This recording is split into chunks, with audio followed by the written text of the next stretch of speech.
Under order, the clerk will please call the roll. Vote aye if you're here.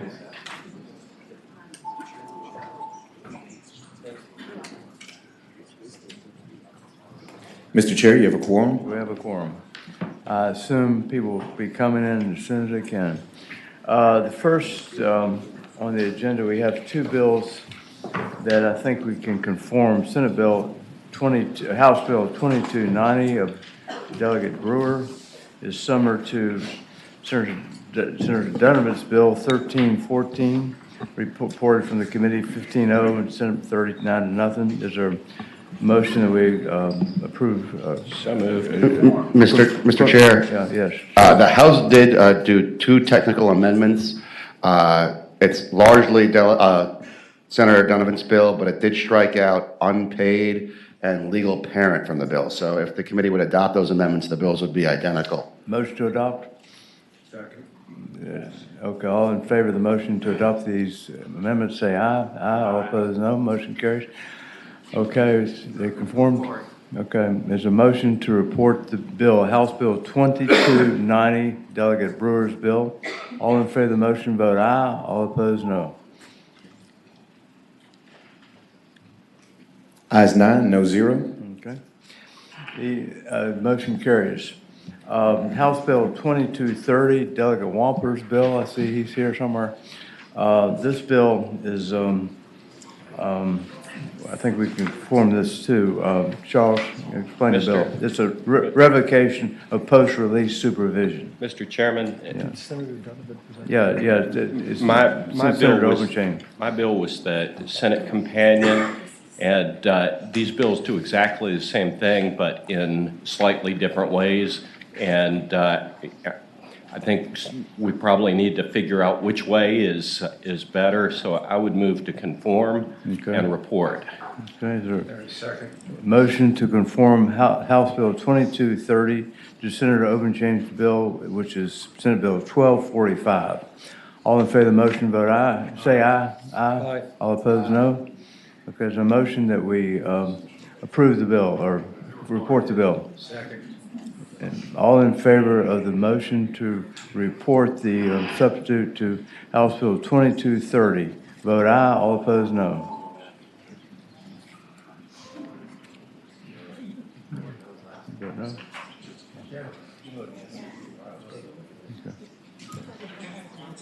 Okay. Ayes 5, noes 4. 5 to 4, barely passed. Okay. All right. The bill passes. Other House bills. First of all, I promised Delegate Lee Ware that I would hear his switchblade bill first. That's because he's special. Thank you, Mr. Chairman. I hope I'll carry that through the day as a strong memory. And your bill is what? Thank you, Mr. Chairman. This is House Bill 2298, which in a real sense is an extension or a completion of what Senator Pillion did last year in this same area. As you know, switchblades are pocket knives, handy to use if you only have one hand free to deploy the knife, such as when you're holding something to be trimmed. And I had a roofer who talked about carrying shingles up to a rooftop and having that available for his tool to use. They're also important for those who are physically disabled, such as if you have only one hand or a weak hand. As I note, Senator Pillion's bill last year went through to make it legal to possess these switchblade knives, but you can't carry them outside your house legally, or outside where you live. So this bill would make that possible. It's really the only practical way to carry is either in your pocket or in a toolbox. I would note that the bill came through in a bipartisan vote in the House, and I'd hope you'd look on it favorably. I'd note for the record that the fellow who brought it to me is a hobbyist who belongs to the Richmond Knife Club, and he said, you know, Lee, I can't really carry in legally to the meetings in Richmond, and this would make that possible. So that's the bill. I'd be glad to take questions. Any questions of the patron? Okay, are anybody in favor of the bill? Yeah, Senator Morrissey. Thank you, Mr. Chair. Delegate, my recollection, and maybe some other folks on the committee can clarify it, is that Senator Pillion's bill dealt with a company that was manufacturing switchblades in his district, and I looked at it not so much as the authority to carry a weapon in public or at home, but rather it was a bill to assist his company that was a large manufacturer of these type of weapons, knives. This seems to be different than that, in that it, as the summary says, it removes switchblades from the list of concealed weapons that is prohibited. So now you would be allowed to carry a switchblade in public, and that doesn't seem to be consistent with his bill. Mr. Chairman, if I might, you're correct. His was to allow possession, to be able to sell or barter, things of that nature. This is, I would say, a very modest extension of that, that is a logical continuum of that. Mr. Chair? Yeah, Senator Peterson. You know, I noticed in the same code section, 18.2-308, it also talks about hiding from hidden observation, common observation, a razor. So I don't know, if you have an electric razor, I mean, if you have like a Bic razor and it's in your shaving kit, is that a violation of 18.2-308, Senator Benjamin?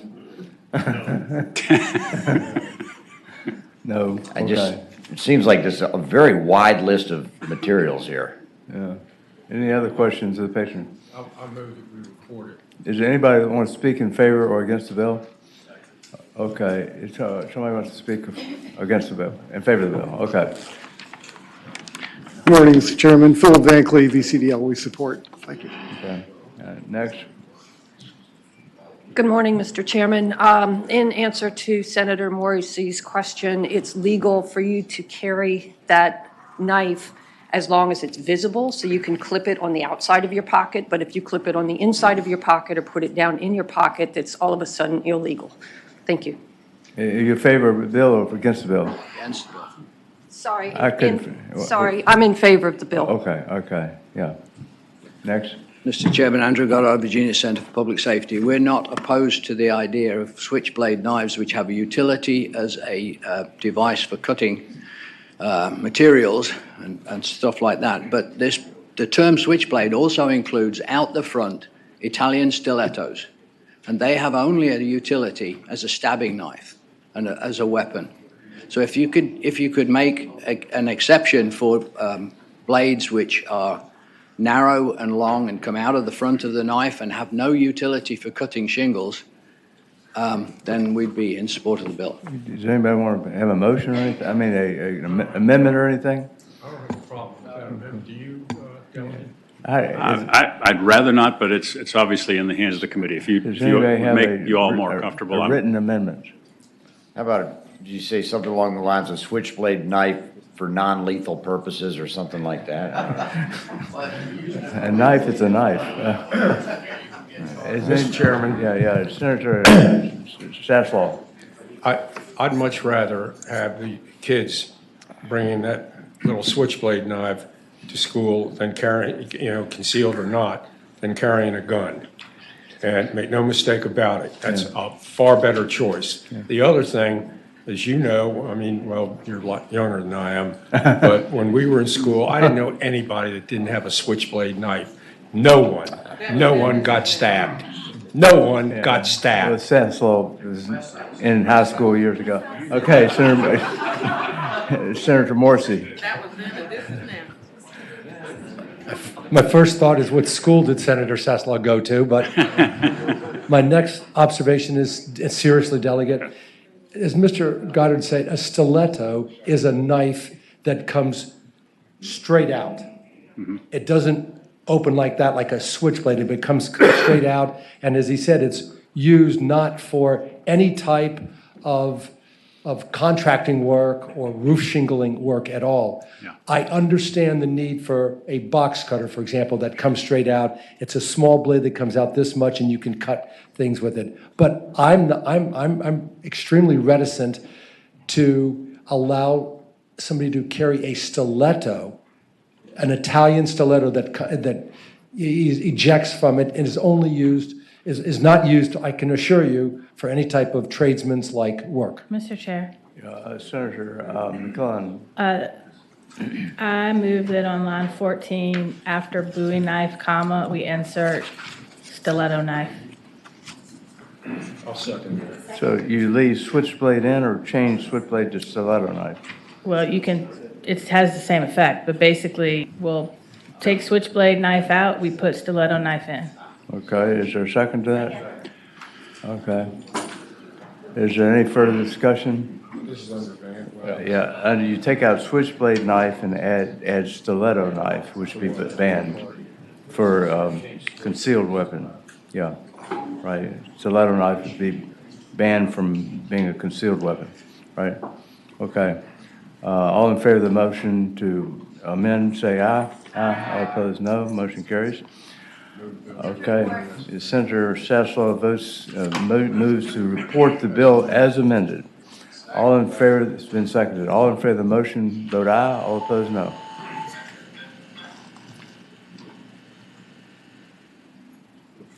Ayes 12, no zero. 12 to 0. Okay. Thank you, Mr. Chairman. Thank Members. you, Delegate Leeware.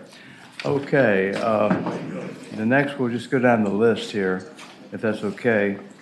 Let's see. Taylor, 1374, Delegate Taylor, she here? She here? Okay. I'm just going to go down the list. Okay. Okay. So, your bill 1374, civil action for trafficking in persons. Good morning, Mr. Chairman and members of the committee.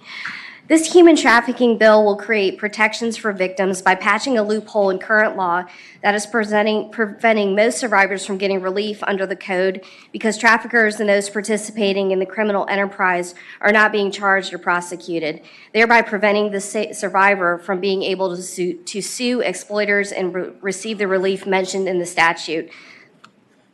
Okay. Any questions of the patron? Does anybody want to speak in favor of the bill or against the bill? Okay. Mr. Chair, move to report. Is there a motion to report the bill? It's House Bill 1374. All in favor of the motion, vote aye. All opposed, no. 1374? Yes. All in favor of the motion, vote aye. Motion. My apologies, excuse me. Okay. Okay.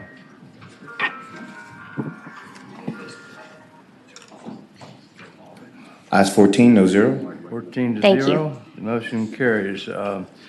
Delegate, okay, next. I have a, Okay, which one is that?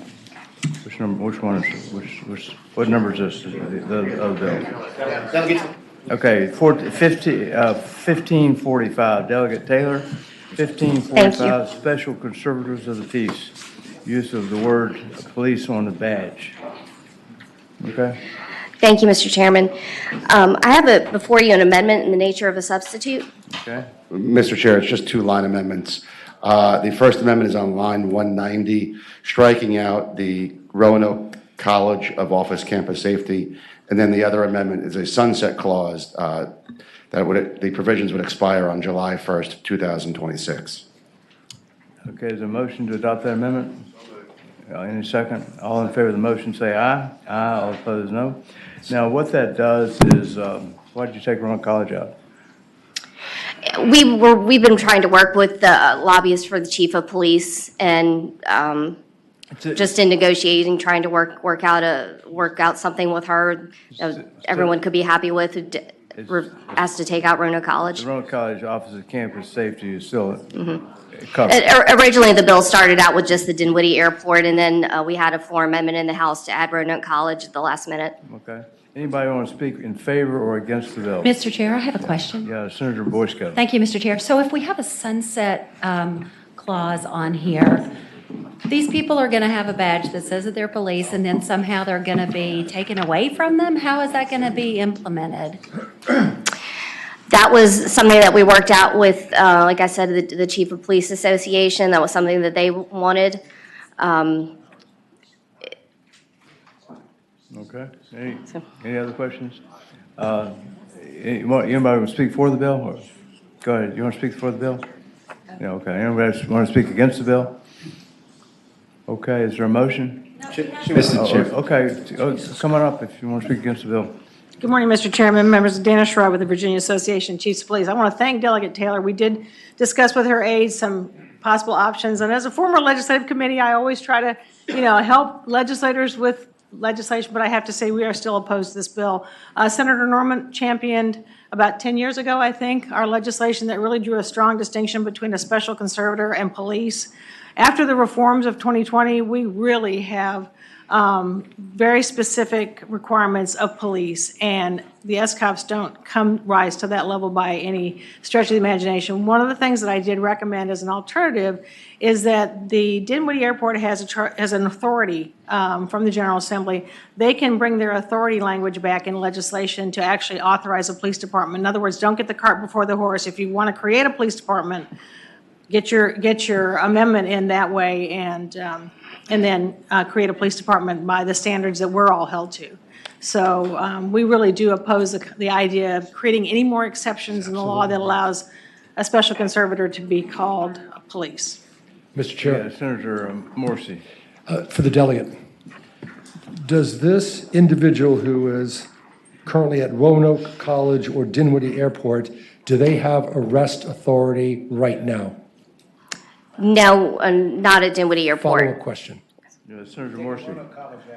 If we, by legislative fiat, give them the right to be a conservator of the police, conservator of the peace, and a police badge on them, do they now have the powers of arrest? I believe they can detain people. I'm not exactly sure. I'm pretty sure that's arrest. Okay. Final question. Okay. Yeah, Senator Morrissey. So what we are doing is, as the young lady just said, and I'm sorry I didn't get your last name, we are creating, with legislation, a police force. It would be strictly for the airport. I do understand the concerns, but Dinwiddie, as you know, is a very small rural area. We only have a sheriff's department, and often it takes 15, 20 minutes for them to respond to a call. So. Okay, all right, thank you. Mr. Chairman. Okay, Senator Serville. Thank you, Mr. Chairman. So I served on that commission that Ms. Schrad talked about that was put together to deal with the SCOPs. And I mean, the problem was there was a lot of these special concerns of peace or SCOPs that were running around putting police all over their insignia and stuff when they weren't police, and they don't get nearly the same level of training that law enforcement. I think 1,500 hours as law enforcement. These SCOPs were getting like 600 or 700 or something like that. It was creating a lot of confusion, which is why this language got put in about we're not going to call them police if they're not police. And I understand it's cheaper to have an SCOP than a police officer, but there's a reason we draw the distinction. It's my memory. Yeah. Okay. Anybody Mr. else Chair. want to speak against the bill? Senator Norman, let me ask you a question. Since you had something to do with this before, do you have any views? Well, Mr. Chairman, I always have views. Some of them are just not well-founded.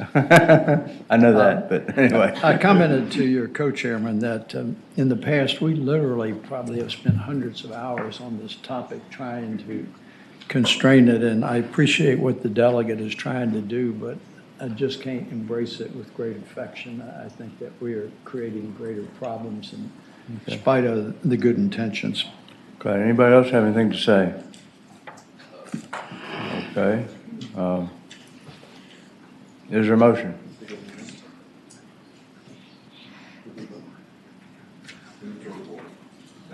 The motion is made. to Substitute support motion. the bill. The substitute motion. Gently PBI. Bill, second? Is there a second? Then moved and second to pass the bill by indefinitely. Are you ready to vote? All in favor of that motion, vote aye. All opposed, no.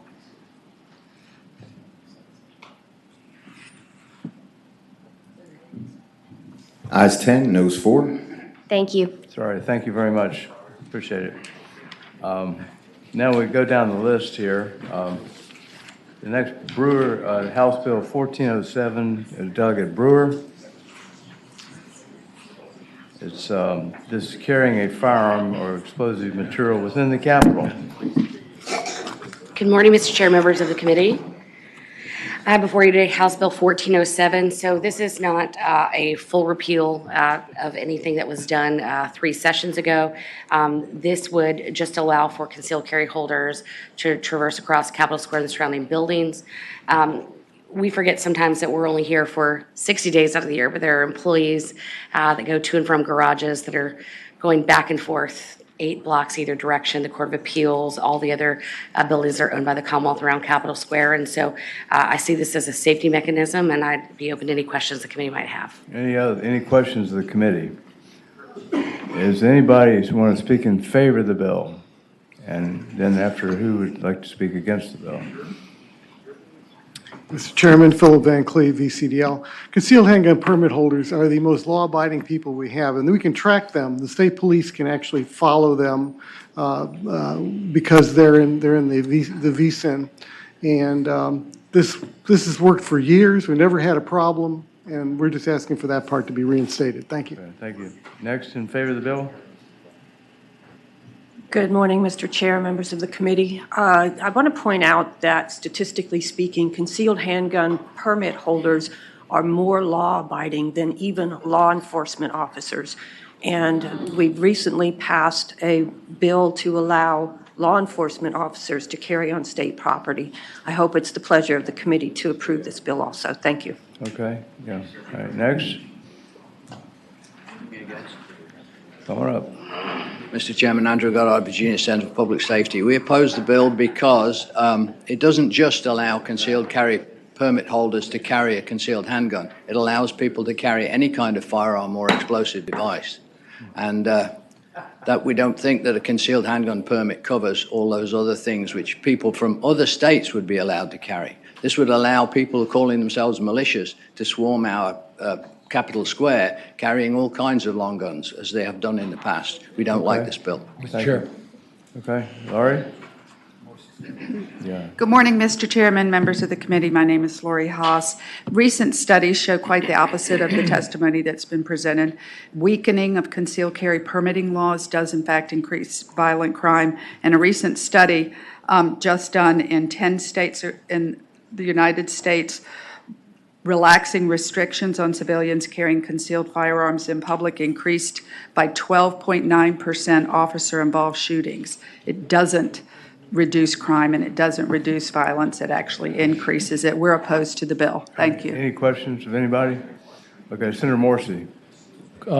Delegate, I'm already in agreement with you, so you don't have to convince me that those individuals who have concealed gun permits are, as some of the speakers said, quote, some of the most law-abiding citizens in the Commonwealth. I agree with you. Here's the scenario that I'm concerned with. Every year we have a gun rights rally at the Capitol. I think one year, maybe it was last year, there were 22 or 24,000 individuals. Are you at all concerned about the fact that people could come on to Capitol Square, part of that larger, very much law-abiding crowd, but come on to Capitol Square with mischief in their mind, not unlike what we saw in Charlottesville 3 or 4 years ago? Is that a concern? And wouldn't this bill allow those people to come on Capitol Square? Mr. Chair or Senator Morrissey, what I would say is this, is that I don't share that concern, and I'll tell you why. 3 years ago, the General Assembly changed a couple things, especially about competency in regards to concealed carry permits. Now you must go through a competency course in a classroom. You must be 21 and up, and you must pass a background check. I don't think that that subset of folks are willing to jeopardize once they've received a concealed carry permit. I don't feel like that subset of people would put themselves in such grave danger or jeopardy by acting afoul of. Quick follow-up question, Mr. Chair. Senator Morrissey. We're speaking over each other.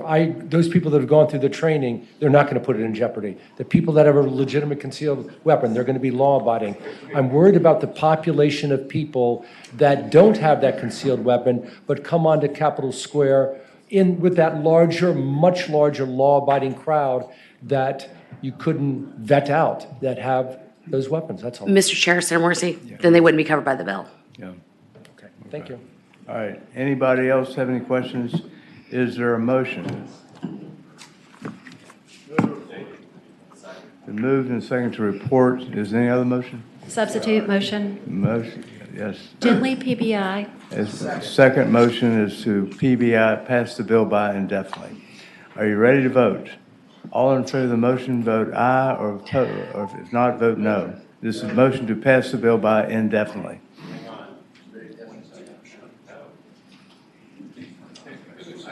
Ayes 9, noes 5. 9 to 5. The bill is passed by indefinitely. Thank you. We're good. Okay. Thank you, Mr. Chair. Thank you very much. Delegate Wiley, is Senate House Bill 1462. Delegate Wiley, originally from Roanoke area, Salem. Star City, Mr. Chairman. The Star City. Proud, I know. born and raised. That's exactly right. Okay. Morning, Delegate everybody. HB 1462 is in front of you.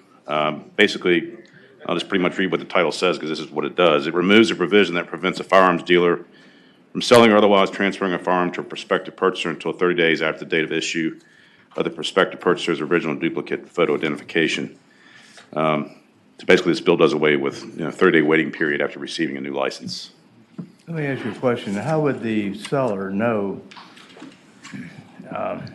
that, the person is who they are and can do a background check and all that if they can get the gun before getting a valid photo ID? I think, Mr. Chairman, what you're referring to is in terms of the actual ID system. The license that we get nowadays is a lot more advanced technologically, harder to copy than I guess the days of teenager days. Back in my day, when you could do it a lot easier. Nowadays, it's very difficult to do that. And I think the technology nowadays prohibits that.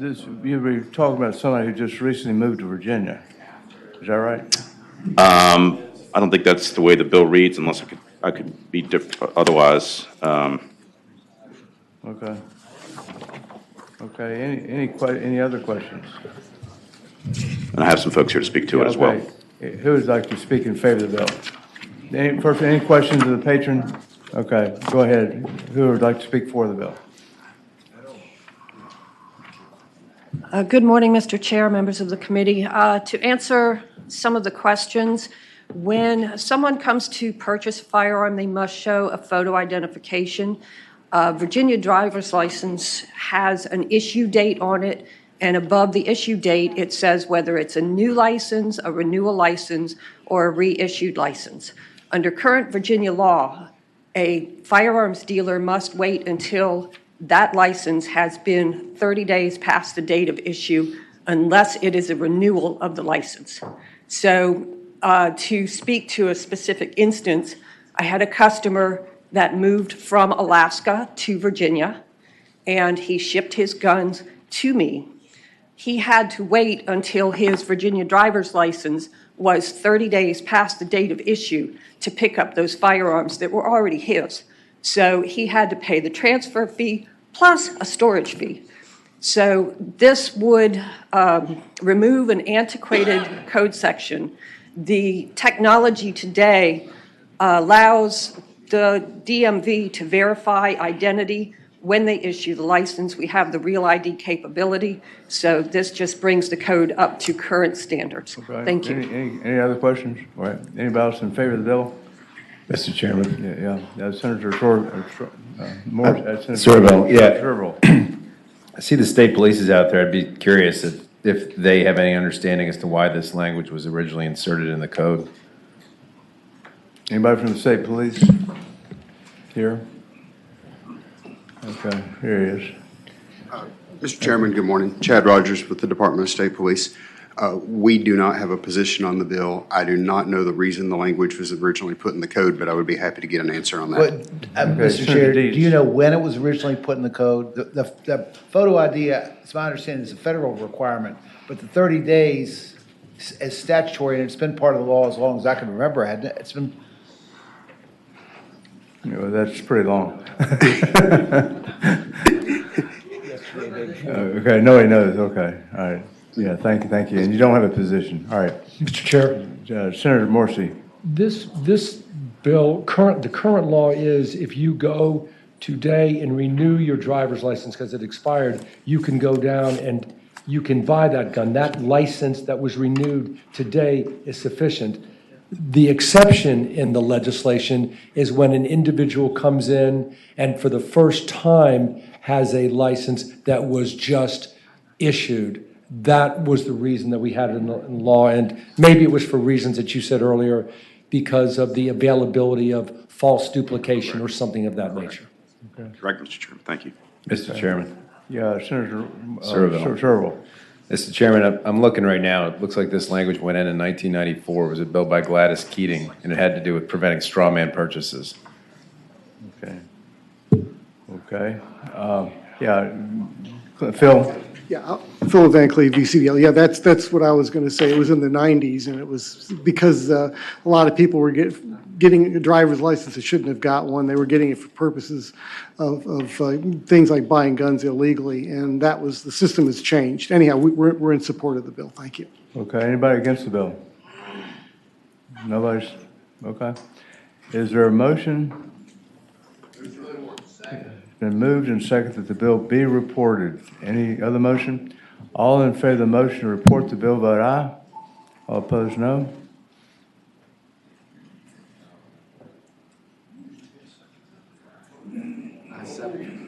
Aye, 7, no 7. 7 to 7. Thank you, Mr. Chairman. You need Senator Stanley. Okay, maybe when he gets here, who knows? All right, I don't know if you want to stick around or not. Okay, all right.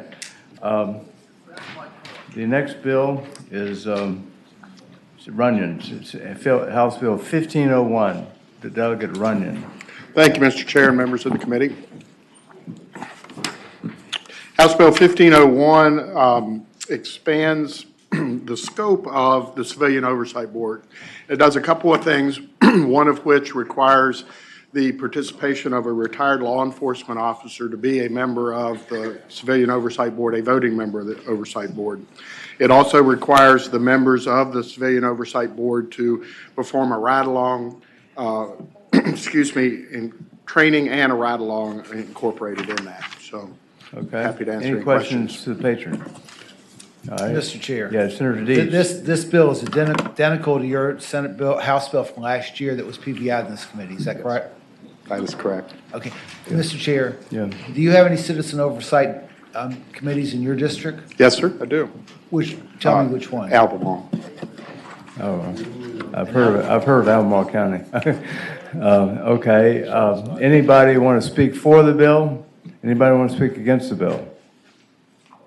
That would be my current district. Yeah, Senator Sherrill. Peterson. Peterson. Delegate, I'm sorry. Delegate, I was going to ask, just looking at it, says that you have to spend 24 hours in, quote, observation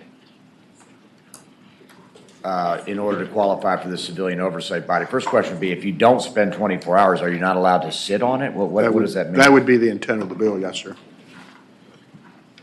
Okay, all right. Okay, then let me ask you this. Could watching like a police show qualify? Because it just says a law enforcement officer is defined in 9.1-101. So theoretically, you could watch Starsky and Hutch reruns. I would suggest that the good senator's comment on that would probably not be what would be intended. So it was not the intent of me to allow that. It needs to be rules that would be developed by the Civilian Oversight Board. Okay. And that would include then that ride-along portion. Final further question. First of all, I want to commend a ride-along. I think it's an invaluable tool for learning how police do their job. I just 24 hours and not allowing someone to sit on an oversight body until they do this, to me, it's a barrier for people participating. Because one of the reasons they're civilians is they are civilians. That's true. And you want the outside perspective. You don't want someone who's going to have, for lack of a better term, Stockholm syndrome. Right, absolutely. And Senator, I would certainly consider it a friendly amendment if we were to adjust that number back. I think for me, the critical exercise is the ride-along, so that folks can see what's going on out in the field. Okay. Okay, all right, I'll hold fire. Thank you. Anybody want to speak in favor of the bill, or anybody want to speak against the bill? Yeah. Good morning, Mr. Chair, members of the committee. Dominic Martin, New Virginia Majority. We're opposed to the bill. The original legislation that passed was enabling legislation. Localities, it's usually up to localities to work out the contours of exactly what these oversight boards should include and what membership includes in that process. We think it should remain there because law enforcement issues are very local in nature. Secondly, we are opposed because of the independent nature of the review board is very critical when we were talking about this when it was initially passed, and we think that the ex officio retired law enforcement member perfectly serves that instead of in a voting capacity. So for those grounds, we oppose. Okay, next. Against the bill. Yes, I'm against the bill. My name is Porto Evans Johnson. I agree with the comments of the gentleman that preceded me. An authentic CRB for the people would be free of allyship and truly independent. Thank you. Okay. Anybody want to speak one way or the other? Is there a motion? We PBI'd the bill last year. I understand. So, okay, is there a motion? Move to PBI. Is there a second? Been moved and seconded the bill be passed by indefinitely. All in favor of the motion to pass it by indefinitely, vote aye. All opposed, no.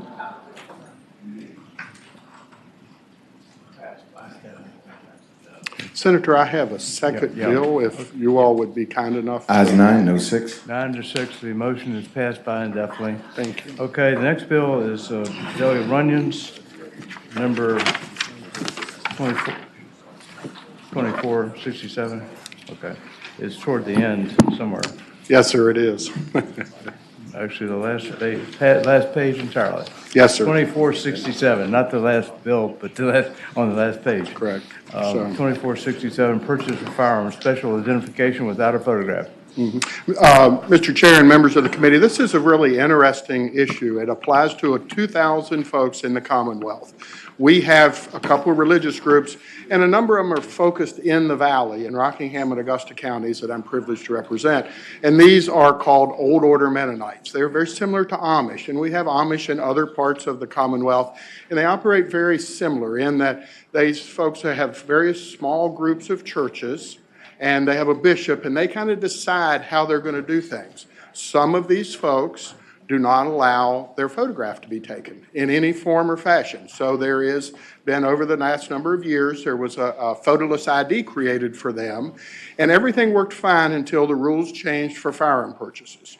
And these folks are sportsmen, and they own firearms to protect their livestock, and that's the reasons.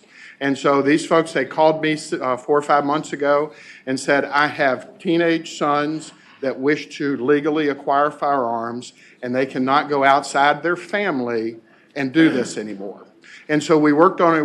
There's a federal issue and there's a state issue. Working with the Virginia State Police, they were able to come up with what I think is a really good compromise. Now, keep in mind, we have 2,000 folks in the Commonwealth that this would fall into. And there are already a subsection that are specified to be allowed this non-photo ID issue.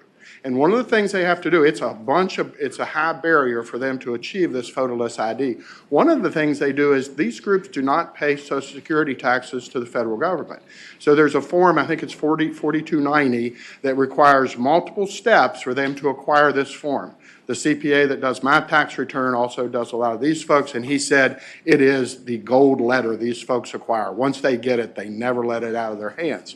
So this establishes them, and if you go back and read the regulations, these are folks that were of a religious order prior to a certain date. There were various dates, some in the 50s on up into the 80s, if I remember right.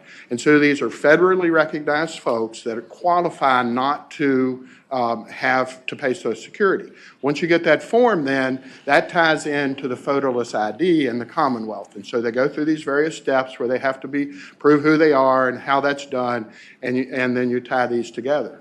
The state police have suggested that if we modify the law, that they go to an organized gun show where the state police are performing background checks and have a private sale transaction. That would be between if I'm a qualified member of this religious group, I would go and purchase a firearm from the senator in a private transaction.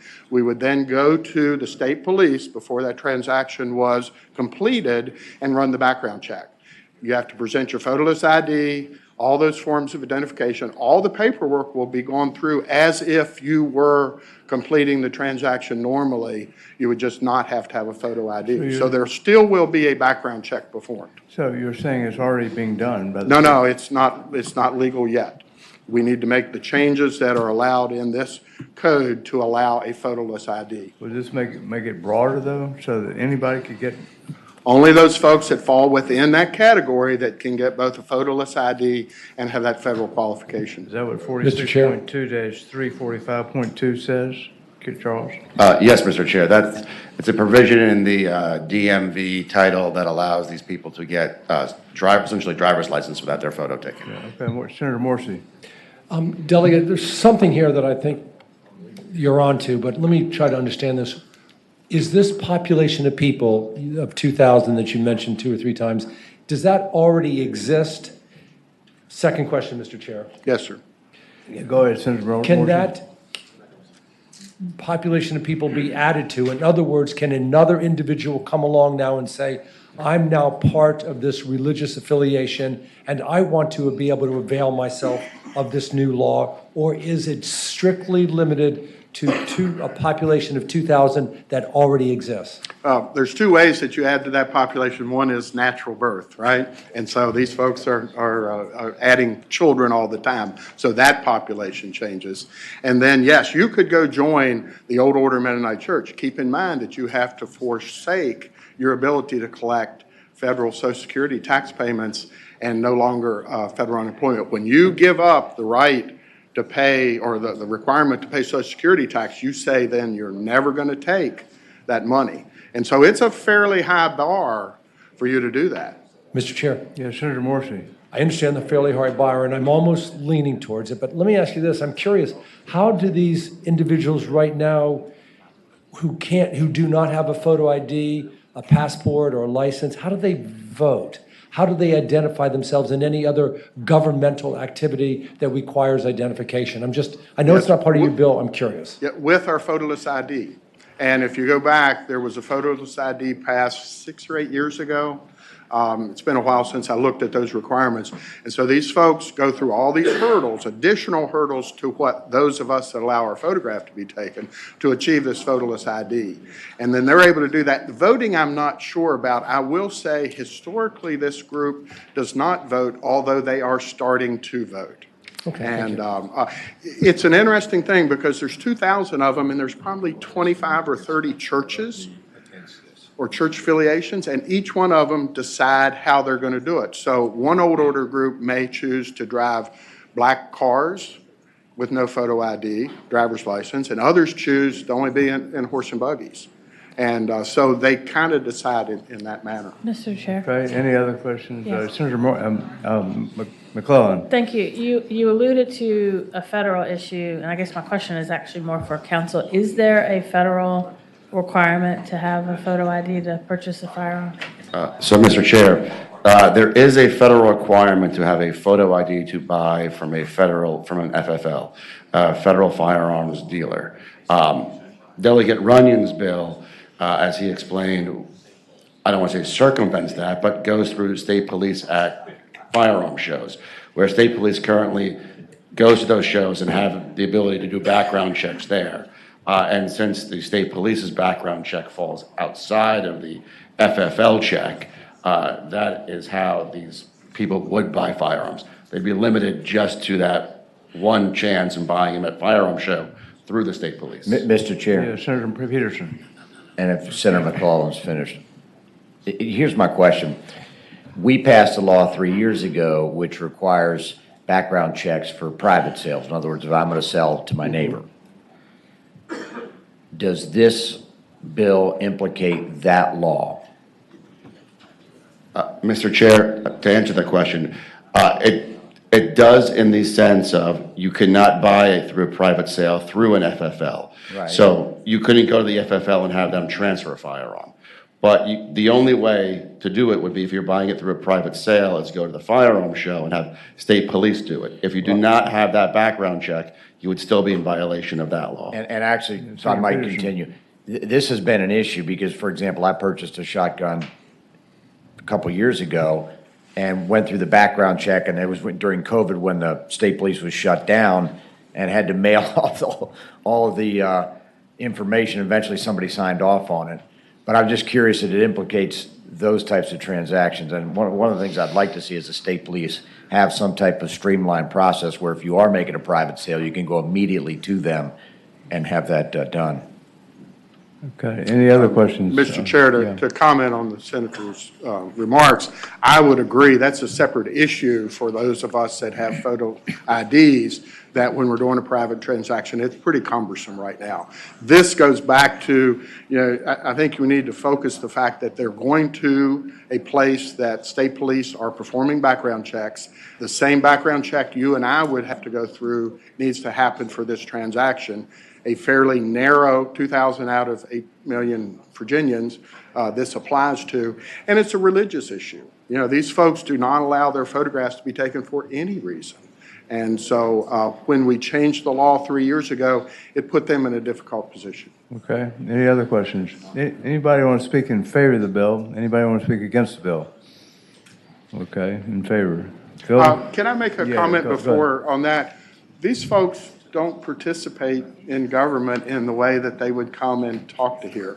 They are those that have a very quiet voice that I work really hard, and the other folks that represent them, to be able to bring these issues forward because they're very unique in what we have to deal. Thank you. Okay, yeah, so Phil?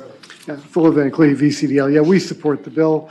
These people have Second Amendment rights like everybody else. It's just a shame that they have to go through their elbow to get to their heel to do it, but at least this would allow it to be done, and we support it. Thank you. Anybody else want to speak in favor of the bill? Anybody want to speak against it? Okay, against the bill. Laurie?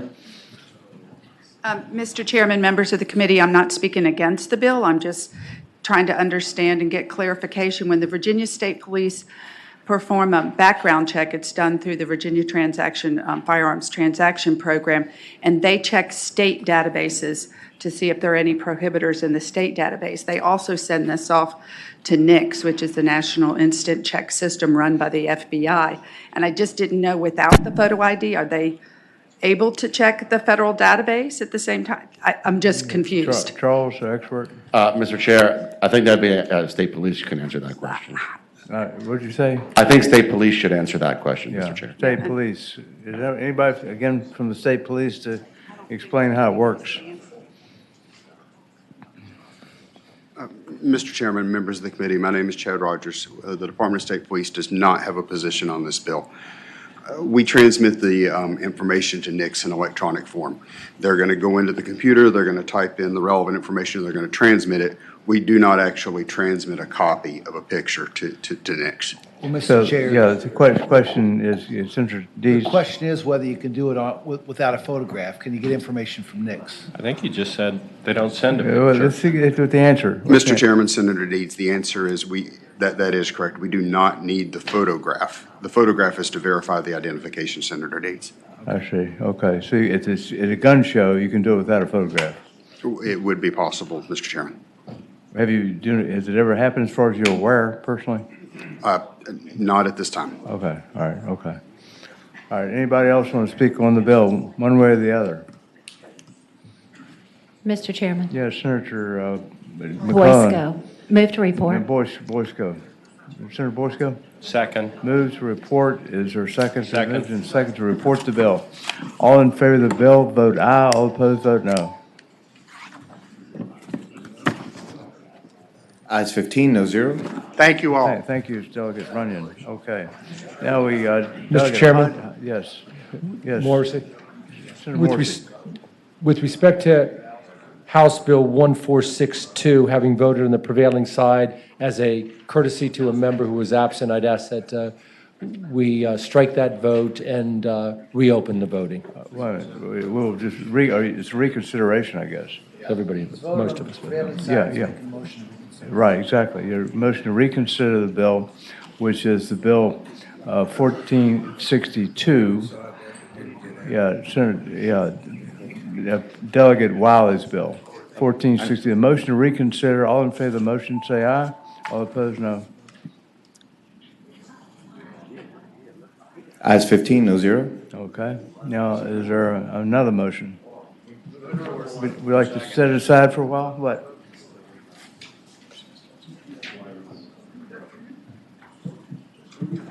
Okay, is there a motion to report the bill? This has to do with criminal histories. When people are, you don't have the. This is the Yeah, bill, 30 Mr. days. Chair, this is the bill that requires 30 photo days. ID to be issued 30 days for the firearms purchase. And let me ask the state police one more question about it. State police?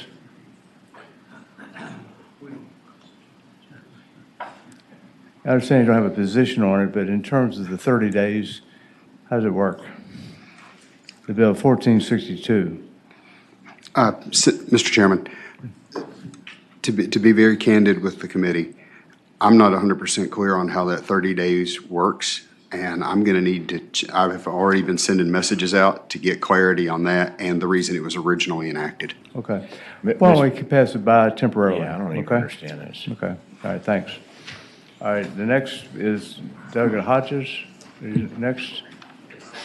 I'm just going down the list here. Mr. Chair, this is a bill that should have been referred to agriculture, but came to us after the agriculture's last meeting. Okay, this is a. So Senator Peterson, you might want to pay attention. Conveyance of easements. This is a Senate Bill 1675, authorizing the Department of Conservation and Recreation to grant and convey an easement and right-of-way to some state park. Thank you, Mr. Chairman. Hopefully it's a simple bill, but I've learned up here, no such thing as a simple bill. Basically, the issue is the development for what we have is Wachicomico State Park. Originally, it was supposed to be for residential development. There was a road through there for 2 property owners, and when the road was moved during that development, the easement was not moved. So then the state took it over, and now we need to move the easement. So Is there fairly straightforward. Anyone speak in favor of the bill? Anyone speak against the bill? Mr. Chair, move to report. Okay, fairly simple. There's a motion and a second to report Senate Bill 1675 of Delegate Hodges. All in favor of the motion, vote aye. All opposed, no. I mean, I'm down there all the time. Ayes 15, no zero. The motion carries, and it is easy. Thank you, Mr. Chairman. Not everything's difficult here. Okay, next bill, it goes to Delegate Mullen. Do you have some bills, Delegate Mullen? I'm just going down the list. I'm just going over here. Good morning, Mr. Chair. Okay, yeah, 2 very big, very important bills. I'm sure. Senate Bill 1659? 1959, Your Honor? I mean 1959. Yes, Your Honor. Okay, I keep saying Your Honor. it's okay. Mr. Chair, House Bill 1959 is a cleanup bill from a few years ago when this committee, in its fine wisdom, amended 19.2 169 to allow evaluators in the situations where there are unrestorably incompetent and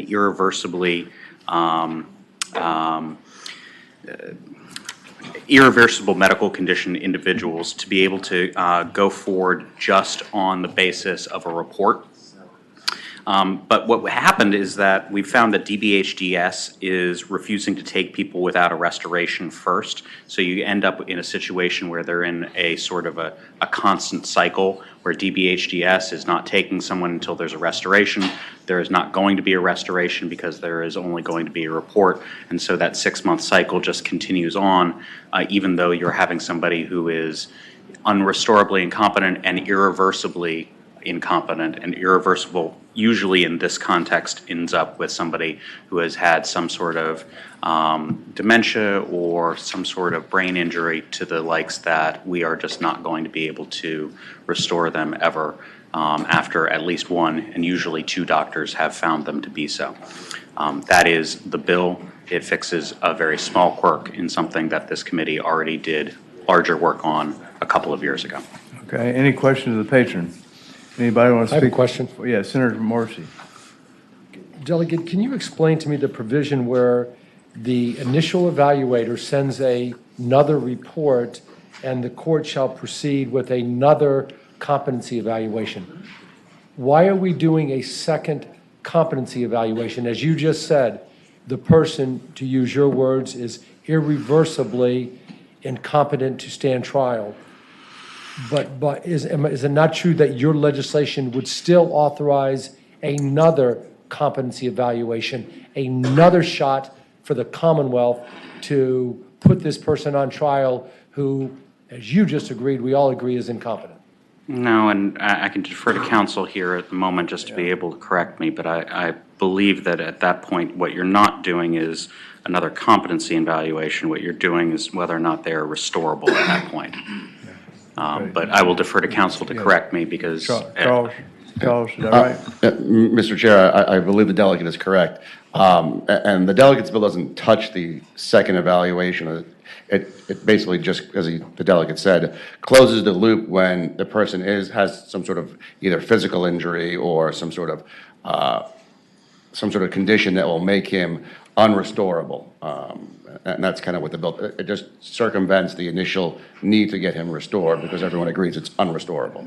Okay. Right. All right. Anybody else have any Thank questions of the patron? Anybody want to speak in favor of the bill or against the bill? All right, is there a motion? Been moved, and is there a second to report the bill, House Bill 1959? All in favor of the motion, vote aye. All opposed, no. Ayes 15, no zero. 15-0, okay. You're ahead right now. Okay. Yeah, House Bill 1961, Delegate Mullen. Thank you, Mr. Chair. Family Abuse Protective Orders. That's correct, Mr. Chair. House Bill 1961 is a recommendation of the Family Law Coalition.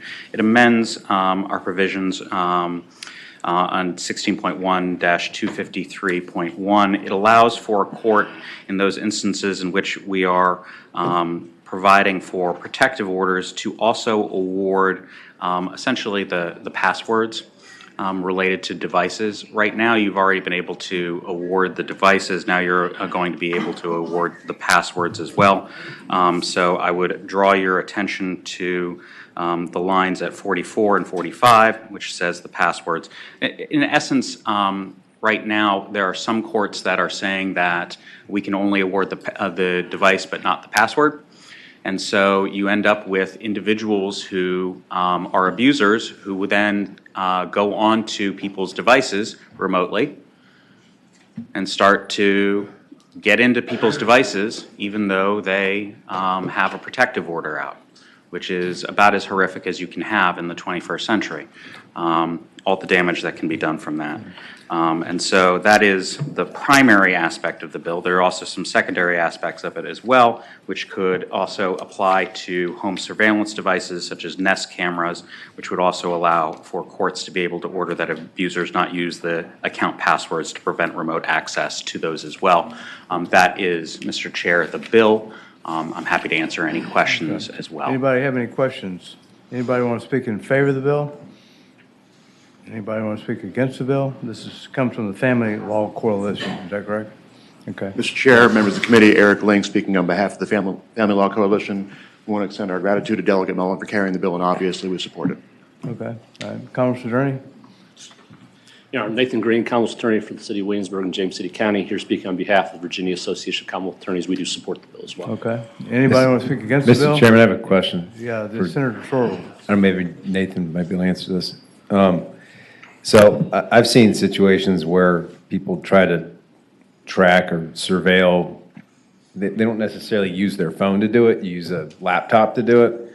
You can log into like Apple account or something like that, or log into your Snapchat on Apple. I mean, I've seen people surveil other ways than just using a phone. I mean, shouldn't it just say they just shouldn't be able to surveil as opposed to use a phone to surveil? Mr. Chairman, I'm sure you've seen this too. We've seen it, and we have prosecuted that as they've had contact. They've initiated contact by surveillance. This would address the individual's ability to try and cut that link by once they can change. If my wife gets a protective order against me, and I'm the one who has the password on the laptop, the iPad, I get to be the one that controls whether that password is changed. And if anybody attempts to change it, I know about it, and I know that I can go ahead and change it back to something that I can then have access and follow them. This would allow for that tether to be tied, that they no longer can have access to the password.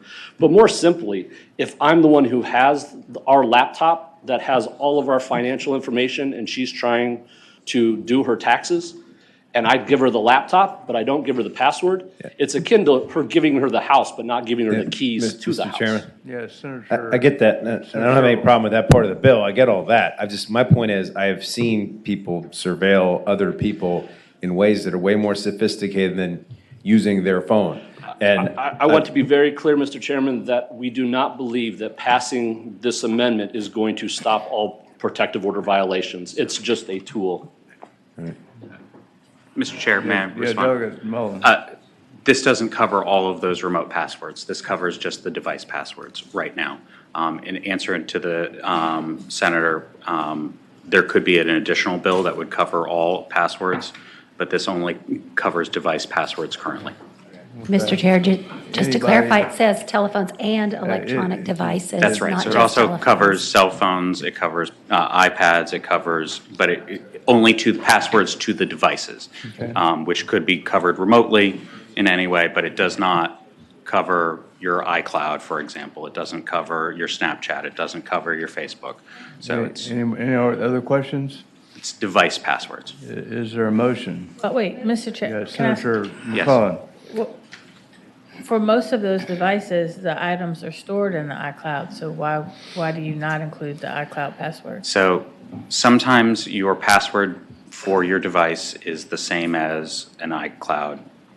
Sometimes it is not. There are overlapping passwords and sometimes there are, but so your device password is different sometimes than your iCloud password and sometimes it's the same. But in this, the wording right here is the password for the device because we are linking it to the devices at this point. There are other passwords that you could have. For example, what the Senator was asking about was for Snapchat or for Facebook or something like that. We're not talking about those right now. Mr. Chair. Yeah, Senator McClellan. No, I understand that, but my point is take for example, the financial records.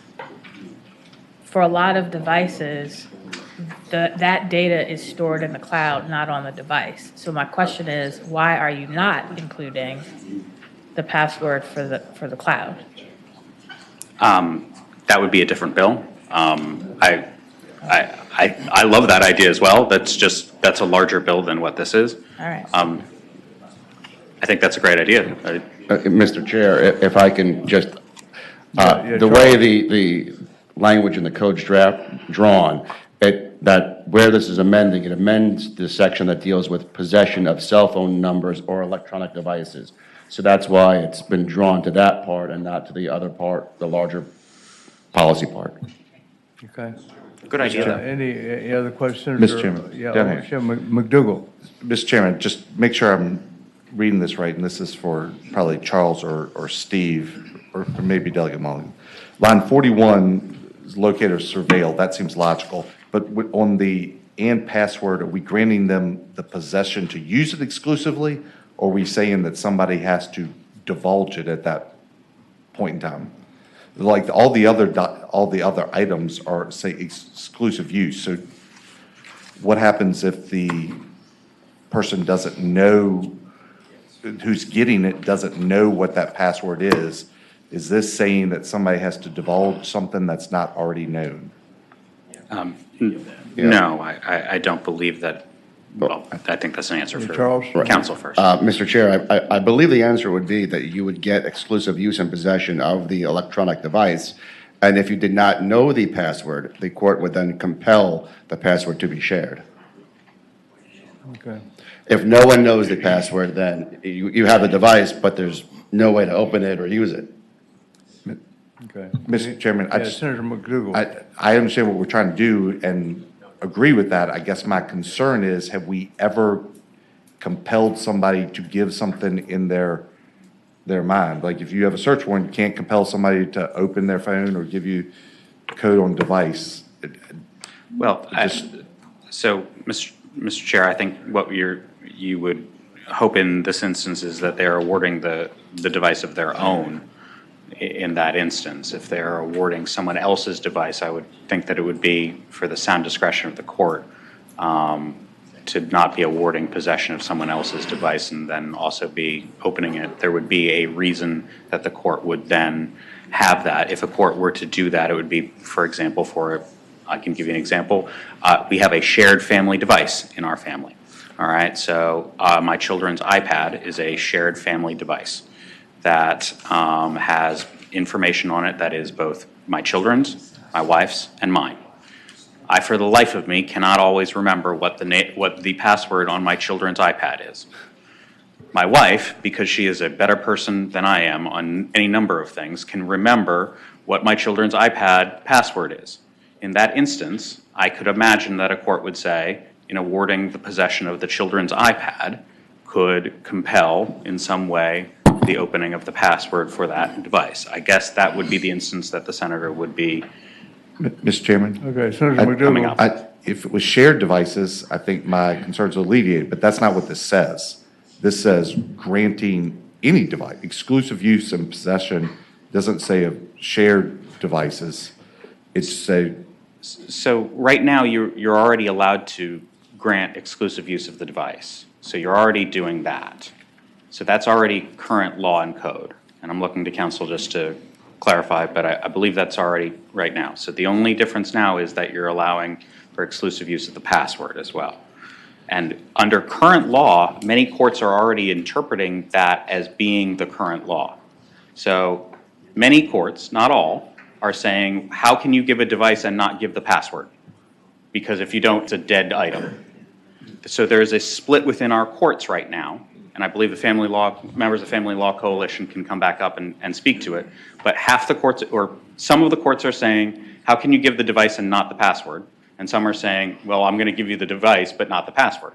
So what this is saying is, now we're going to give you the device and the password in those instances. So this fixes a split within the courts on whether or not you can get a device and not the password. And so that is essentially. Any other questions? Senator Morsi. I think we might be overthinking this a wee bit too much. Already, the petitioner is allowed to get the court, can ask the court to prevent any contact from the respondent to the family member. That exists right now. Accordingly, it makes sense, and the existing law is, let's give them the phone as well. This is just the logical step to say, to have any type of efficacy with giving them from the phone, you also give them the password. So with that, if it's appropriate, I'd like to make a motion after Senator Stewart. Senator Stewart has a question. Mr. Chairman, Delegate Mullen had similar concerns as Senator McDougal, but I also had one other question. So what if, you've been married for a couple years, but you had a business long before you were married, and children or whatever, and you've got an iPad or some other computer at home because you have a home office, and sometimes people use it, so it could be a shared device, but you have all of your business information and other information that's separate property that the newer spouse potentially wouldn't have access to, or maybe not even be able to get it through discovery. If there was some sort of an event, would they not now be able to get that information if the court ordered that they had possession of that electronic device? Mr. Chair, I would respond to the senator by saying the same instances could be found right now when you award exclusive possession, for example, of a car or a house, where you might not otherwise be able to have access to the physical items that would be within those when you award those. What I would recommend in those situations is that people have counsel in those instances in which there are protective orders, argue that exact point, so that you can have the judge weigh the pros and cons of whether or not they should give exclusive access or possession of the particular item, and say, listen, don't give exclusive access and possession of this particular item because there are reasons to or not to award those instances. And I think that's an excellent argument in that particular instance. Any other questions? Is there a motion? It's been moved. Is there a second to report the bill? It's been moved to report the bill. Is there a second? Second. Okay, all in favor of the motion to report the bill, vote aye. All opposed, no.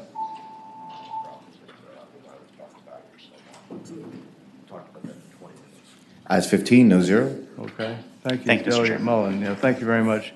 The bill, I think we can handle it very quickly, is Delegate Walker's bill, 1570. Delegate Walker was here. She's gone. Okay, well, in that case, yeah, 15, yeah, here he is, it's Senator Walker, 1570. Delegate Walker. Carrying firearms and explosive material into buildings owned by the Commonwealth. Okay? Good morning, sir. So this bill is specifically for rest areas. Most of us have probably visited many of the rest areas across this great Commonwealth. We know that many of them are not well lit, well patrolled, or well protected. When someone stops at rest areas, whether it's late in the evening traveling, they're pretty much on their own when it comes to protecting themselves. With reports from state police showing an increase in human trafficking and violence at Virginia rest areas, this measure would have life-saving potential and moments where violence could strike. We all want our citizens to be safe as we travel across the Commonwealth.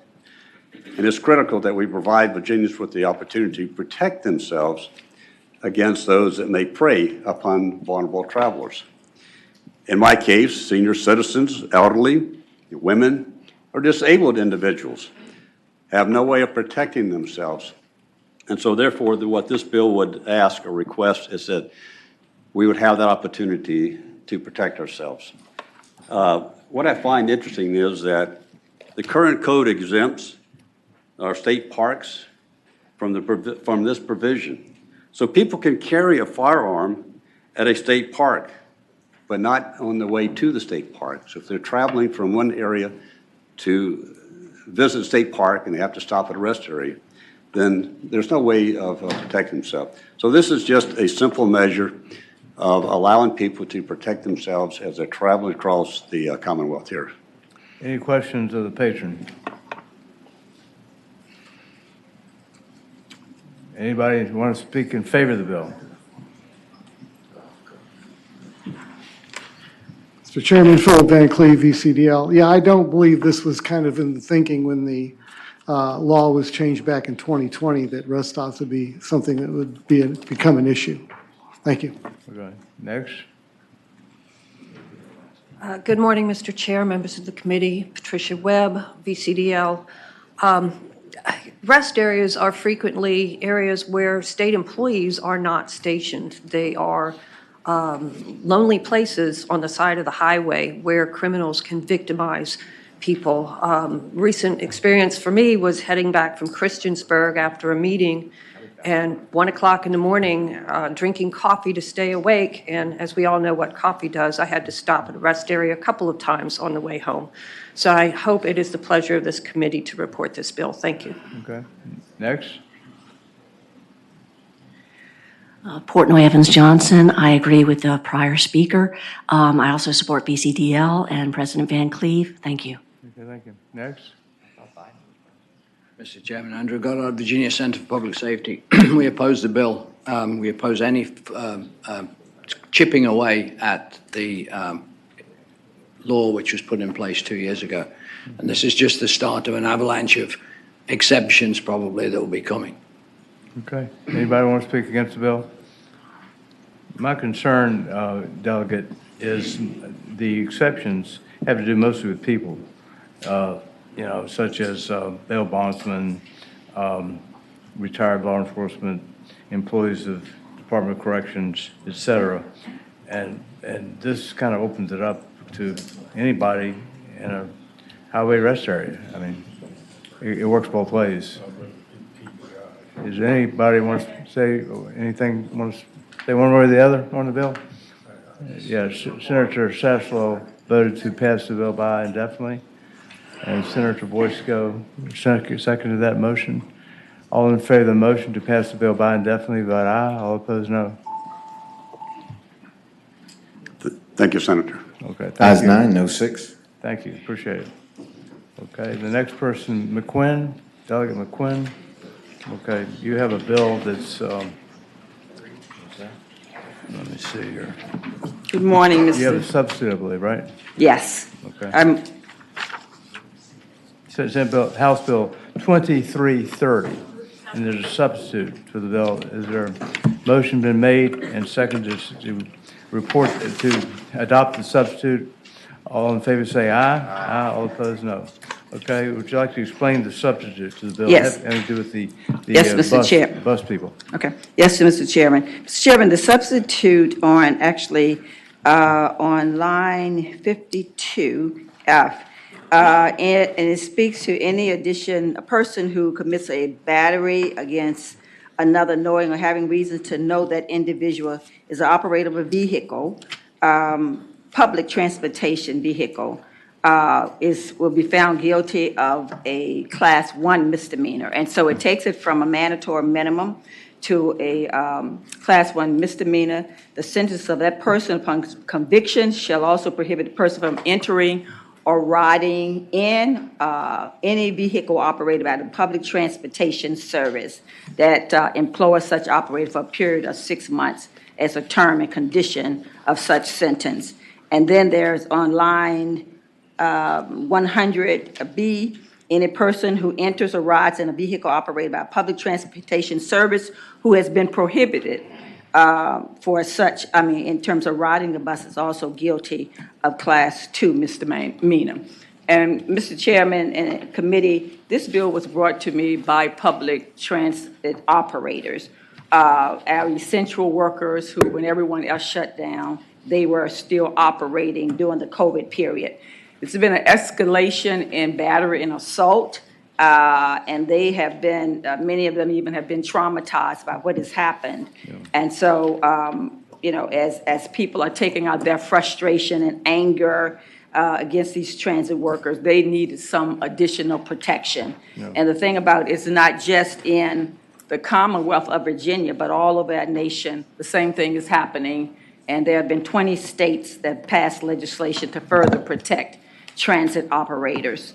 So, Mr. Chairman, I guess in a nutshell, that's what the bill does. I'd like to thank certainly Senator Surville for his help in trying to craft it so that we can remove the mandatory minimum, but still give protection to the transit workers. Okay, any questions of the patron? Mr. Chairman. Yeah, Senator McDougal. Maybe, and this might be more for Charles or Steve, but this language is limited now to battery. So somebody could be convicted under traditional assault and battery and not be guilty under this code section.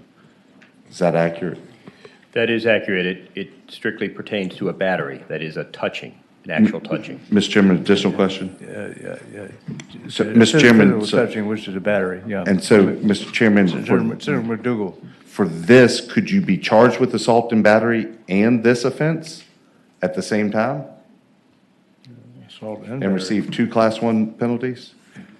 Because you could be guilty of assault, but not guilty of a battery. So in the same instant, could the impending fear of imminent bodily harm that occurred right before you were struck be an assault, and this be a battery, and that's a separate charge? Mr. Chairman, I've heard a lot of conversations from some members of this committee. We don't want to double charge people, particularly when we were talking about fentanyl and people dying. I don't know why we'd want to create a double charge for this. Any questions? Is that a rhetorical question? He was asking a question. Yeah. Mr. Chairman, although you might say, Benjamin, it may be possible to charge both offenses, you would only be convicted of one. Mr. Chairman, how's that? The assault is the impending fear of imminent bodily harm. You could be guilty of that. And then this charge would be the battery, the touching of somebody that you know is a transit worker. So they happen at the same time, but they're two separate element requirements. How could you not be convicted of both? And you got to prove both, but if you could prove the assault elements and you could prove the battery elements, how are they not two separate? Mr. Chair. Senator Morsi.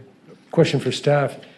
Isn't Senator McDougal correct in the sense that you look at the Blockberger test and you see if there's another additional element of one crime that isn't part of the other crime? And in this case, you have a assault where you threaten imminent bodily harm, and then the other element is that you know that the person is a transit worker, and you could be convicted of the battery. I don't think it passes the Blockberger test, but I'll share it with. Okay. Mr. Chairman. Yeah, Senator McDougal. I understand what Delegate McQuinn is trying to do, but isn't it much simpler if we just say, if the individual assaulted is a transit worker, then you're barred from riding that system for 6 months, and then create the other one, but just not create any new elements for assault and battery, or create a new offense, but just have that be an additional penalty that the court could prescribe. And if the person is take the same language that you have in this already and just say, if such person assaulted was a public transportation service employee, then the individual shall be barred for 6 months as a condition of such sentence. Mr. Chairman, I think the simple answer, and I think it's consistent with the patron's intent on line 52, would be to say who commits an assault and battery. Add the amendment to the, on line, which line? 52. Mr. Chairman, so moved. Second. 52, so it says, in addition, any person who commits and add the word assault or battery. Or battery. Assault or battery. Okay. It's a line amendment. All in favor of the amendment to the substitute, all in favor say aye. Aye. All opposed, no. Motion carries. So in addition, any person who commits an assault or battery. Okay. Any more discussion? Is there a motion? Move to report. Been moved and seconded to report the substitute as amended. All in favor of the motion, vote aye. All opposed, vote no.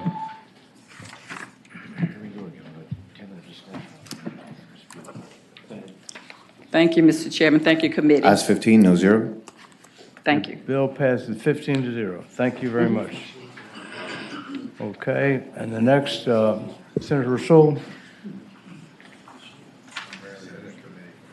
Delegate Rasul. Thank you for the promotion, Senator Edwards. Mr. Chairman. Mr. Chairman, members of the committee, House Bill 2186 before you.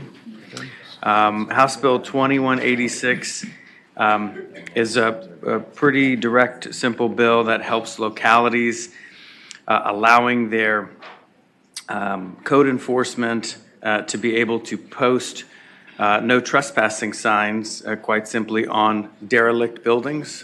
Currently, many times you're unable to find an owner of a building that has been deemed derelict, and this will help with local law enforcement to ensure that when a building has reached that point, when it is deemed derelict, that code enforcement will be able to post no trespassing signs in moving forward. Happy to answer any questions that you have, Mr. Chairman.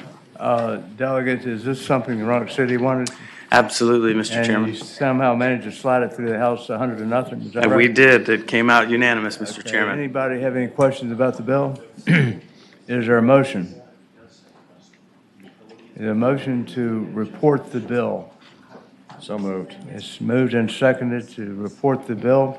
Any discussion? All in favor of the motion? Mr. Chairman? Yes, Senator. How How would a property owner know to object? McDougal. Mr. Chairman, Delegate McDougal, excuse me, Senator McDougal, I'm sorry. I didn't mean to demote you, Senator.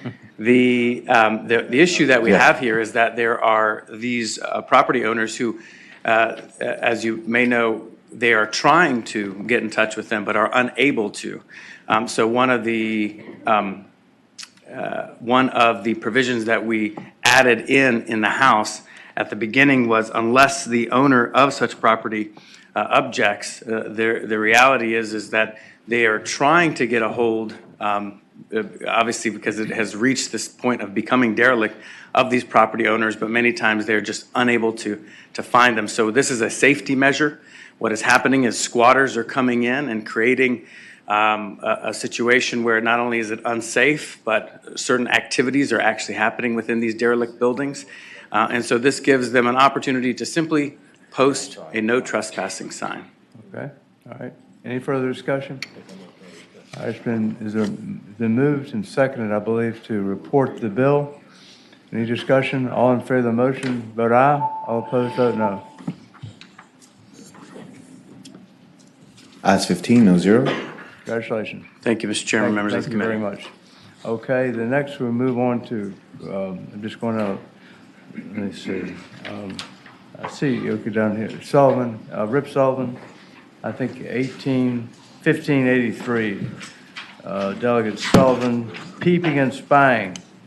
Thank you, Mr. Chair. Good to see you. You're against peeping and spying for some reason? Mr. Chair, you may recall, it was a week or maybe 10 days ago or so, we had a good conversation about peeping law in Virginia. Council was good enough in the wake of that conversation to suggest a solution, which is now a substitute, which I think is being passed out. Is the second, all in favor of the substitute, say aye. Aye. All opposed, no. Motion to adopt the substitute is approved. Sorry, Sam. So what's the difference between this bill, the substitute, and the previous bill? Mr. Chair, what we were talking about when last I was before you had to do with peeping by drone and the sort of lack of specificity of the existing language relating to electronic devices. Council's idea, very simple, was to create a separate section which very specifically talks about unmanned aircraft systems, which of course is code speak for drones. So this would add a new section B to 18.2-130.1. The language tracks perfectly all of the existing state code language having to do with the crime of peeping, but adds into it the words unmanned aircraft system, making it therefore illegal to peep by drone. Let me ask you a question. What you say, secretly or furtively peep? What is the word furtive? The issue came up in a case I had recently. Well, it's funny you asked because I had the same, Mr. Chair, I had the same question and looked it up, and furtively, at least in the definition that I saw, furtively means secretly. So this is just lawyers showing off and using extra words as we tend to do. So secretly or furtively? Mr. Chair. Furtively, yes. So secretly or secretly? Yes. Okay, lawyers like to use threes and. Oh, yeah, paid by the word and all that, yes. Show how smart we are, I guess. Okay. Any questions about to the patron? Anybody want to speak against the bill? Anybody want to speak in favor of the bill? Mr. Chair. Move to report. It's been moved and second to report the substitute. All in favor of the question? Yes, I agree with you. There's too many words in the code. And I would just strike the or furtively. I think secretly is self-evident. So. Mr. Chair, just in response, I get Senator Peterson's point. The only thing I would point out is that it's, as I said, this tracks several other sections of the code, and it's used repeatedly. All right, never mind. I withdraw my. Let's leave it alone because we like to use words. Okay, motion is made to report the substitute. It's been moved in second, right? Yes. All in favor of the motion, vote aye. All opposed, vote no. Thank you, Mr. Chair. No zero. I will furtively move away from the. Thank you, Delegate. Yeah, please secretly and furtively leave the premises. Thank you very, very much. Okay, the next bill is, let's see, Corner. Delegate Corner. I'm just going down, people who are here.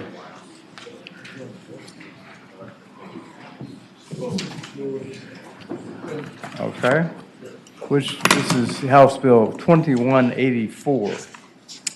Yes. Okay, you'd like to explain the bill, Delegate? Mr. Chair, I do have some line amendments to the bill. Okay.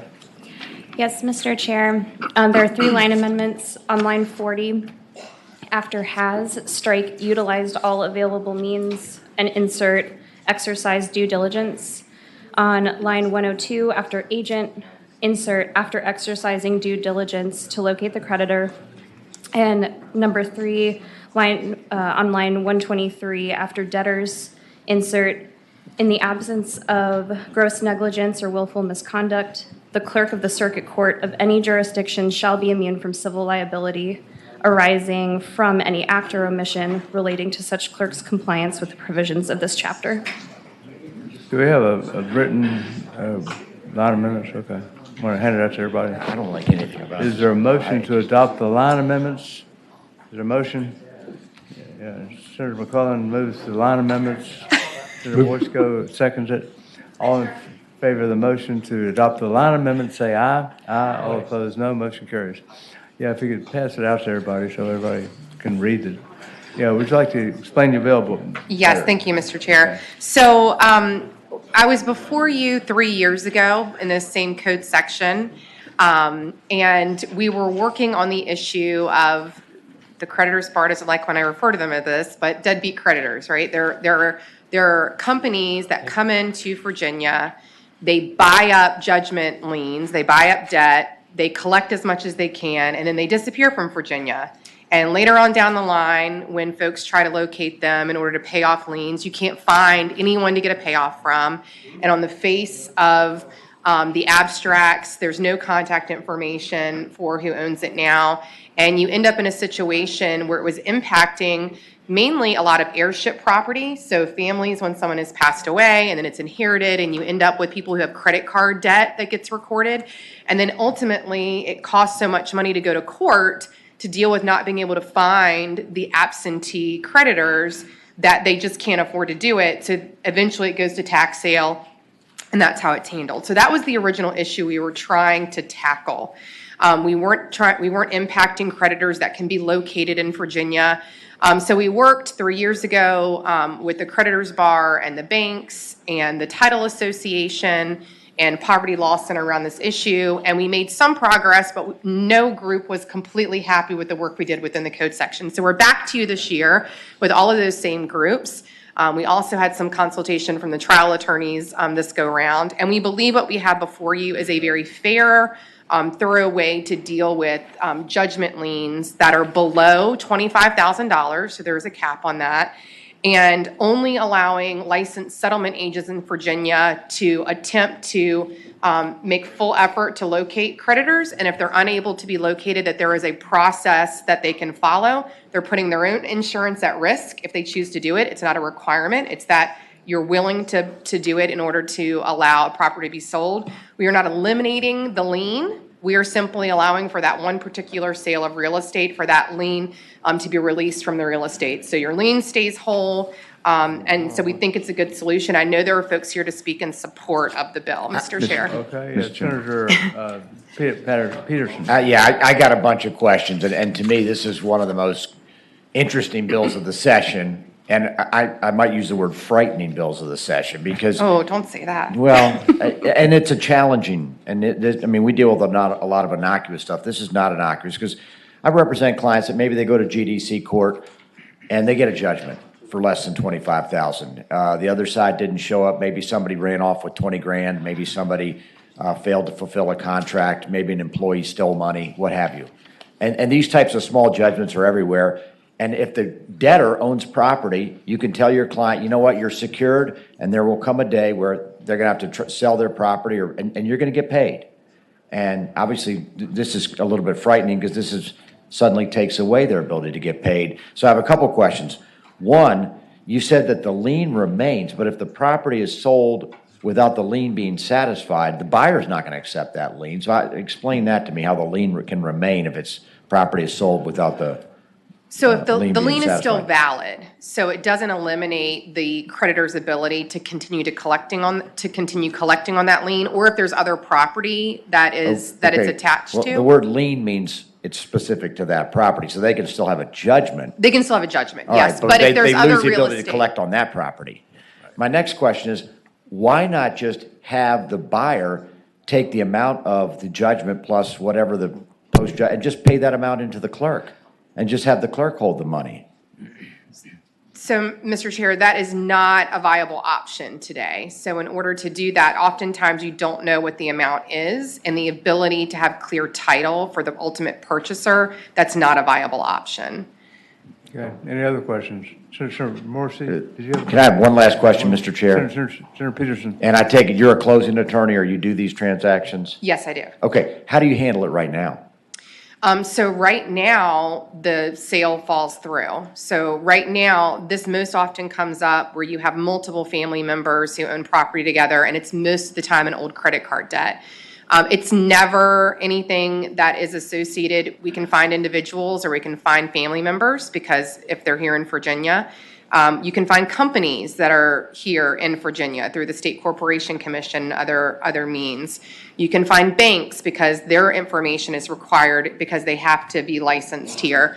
It's really looking mainly for these companies that no longer do business in Virginia and they have no presence here when they leave. And there's quite a few of them that come in and buy up old debt and disappear. Okay, Senator Morrissey. Jeff, you finished? I'm done. Okay. Senator Morrissey. The word I would use instead of frightening would be practical. And a couple of questions, Mr. Chair.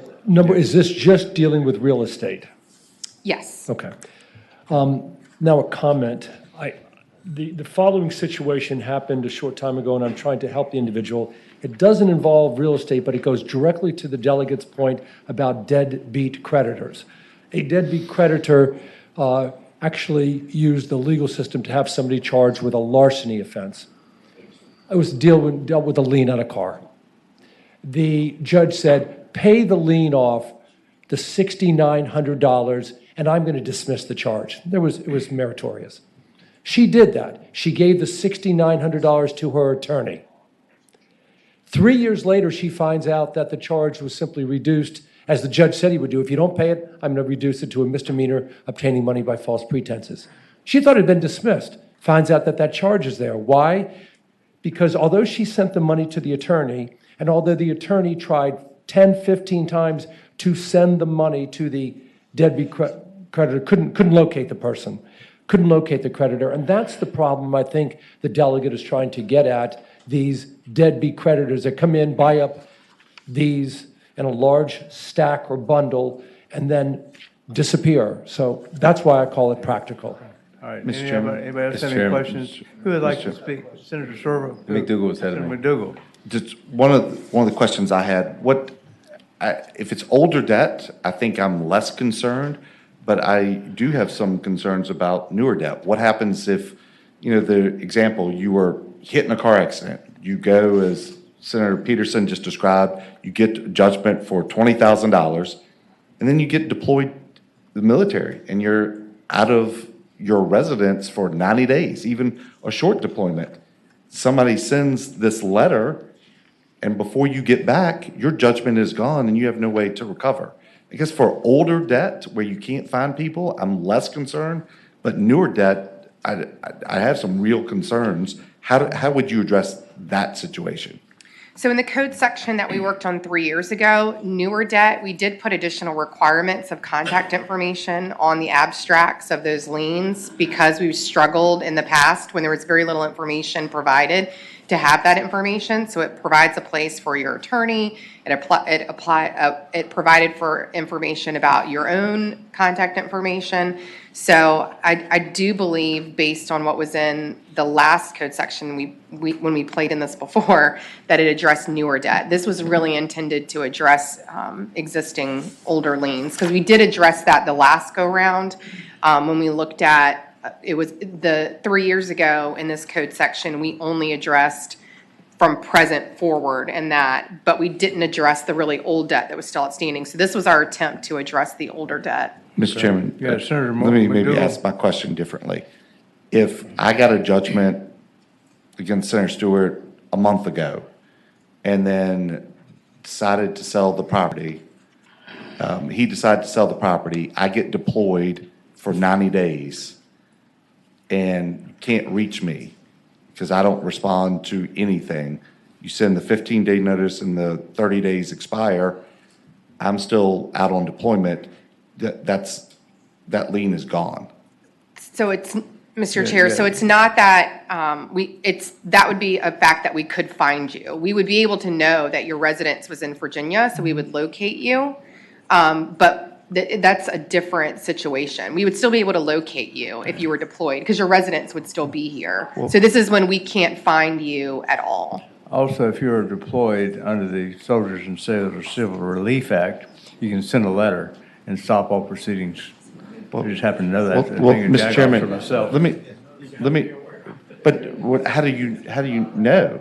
I mean, I guess my question is this: change the fact pattern. I moved to North Carolina and then get deployed, and my concern is, I think, aligned with Senator Peterson's, particularly on newer debt that's obtained within 5 years.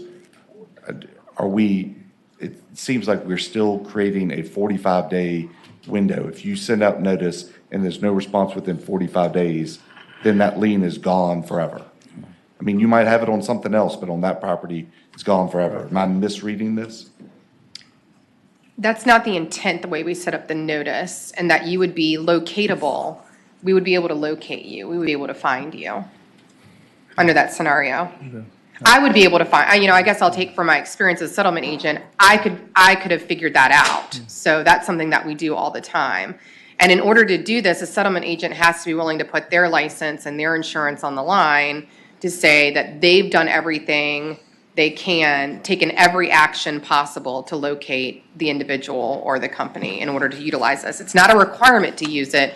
It's just if they've exercised all available means to locate them. Okay, does anybody want to speak in favor of the bill? Mr. Chairman. Yes, Senator Sherrill. Thanks. Sorry. So here's what my concerns are in Delegate. I think we talked about this a little bit in the hallway a few weeks ago, but lines 43 through 46 has to do with the contact the settlement agent has to make in order to release. And right now, the way this is written, it says that they shall deliver or attempt to deliver to the creditor in his counsel record, which to me that's like a much lower standard than we typically have in litigation. I mean, typically in litigation, you have to serve something, and there's a whole body of case law about what service is. Even when you can't find somebody, there's processes we've created in case law and stuff about if you can't find somebody to serve, how you serve them anyway. And instead of like using that existing body of law, we're like just saying email and fax, or we're going to try or attempt. And to me, that opens up a whole new can of worms when you're adjusting people's legal rights in a really significant way. And I'd be much more comfortable if it said served, but that would require like a lot of surgery on this. And the second thing is that typically when you're challenging whether or not something was actually served on a defendant when they defaulted or something, you get into what kind of due diligence the plaintiff exercised in order to locate the person. I think it's under 801 328.1, which is the service on an out-of-state. If you serve the Secretary of the Commonwealth for somebody who's out-of-state or somebody you can't find, you're required to exercise due diligence. It seems to me that there's nothing in here that really, you added the due diligence language a minute ago, which I appreciate, but there's no requirement that any of the efforts to exercise due diligence is kept or maintained anywhere. So that, for example, you come back maybe 5 years after this happens and says, show me what you did in order to exercise due diligence to find me. And they say, we shredded all that. Our document retention policy is 5 years, it's all gone. And now you can't challenge what it is they did to try to find you. So you're kind of in a box, saying, hey, I was right here the whole time. They didn't come try to find me. And so it seems to me without like a document retention requirement, there's a lot of risk there too. So those are some of the things that are bothering me about it. Okay. Mr. Chair? Yeah, I want to say something. We've got some people who would like to speak on Yes, the bill. we would be happy to ensure that that the file was kept through the length that the judgment lien would have been valid. That's not an issue at all. That way, the integrity of the file is kept. We didn't think about that, but Several we'd be people happy want to to do that. speak in favor of the bill. Is that right? Okay, please come forward. Hi, Mr. Chairman. Catherine Crawford. I'm an attorney, and I'm also a member of the Legislative Committee of the Virginia Land Title Association. We've worked with Delegate Corner. We've worked with the other stakeholders, the creditors bar, the trial attorneys, the poverty law centers, and we have a general consensus of support for this legislation. If I could just address a couple of the issues that a few of you all brought up. Again, I wanted to point out that we are dealing with judgment creditors who have left the state or have gone out of business. I mean, we're talking about, a dentist judgment for $800 that's 18 years old, and that dentist is retired. I would remind the senators that the courts only have to keep records of these judgments for 10 years. So a lot of times we're in a situation where the judgment is technically still enforceable, but we don't have any of the court records. So we have no idea how to locate these folks. We have added the due diligence language, and there are legal standards surrounding that. So those would still apply. In your example about someone on deployment, I feel like that is such a very, very small and narrow fact pattern that a settlement agent who's only getting paid a couple $100s for a settlement is not going to put themselves on the line to release that type of judgment. Again, this is a permissible statute. It is not required for any settlement agent to use this, and I do not know a settlement agent alive that is going to put themselves on the hook for a judgment of $25,000, and there is also liability built into the statute, and they're just not going to do that, so it's not worth it. Any questions? All right, next. Like to speak in favor of the bill? Mr. Chair, members of the committee, Kasha Foskey, Virginia Poverty Law Center. We support this bill, and we thank the patron for her efforts to continue to bring all the stakeholders together.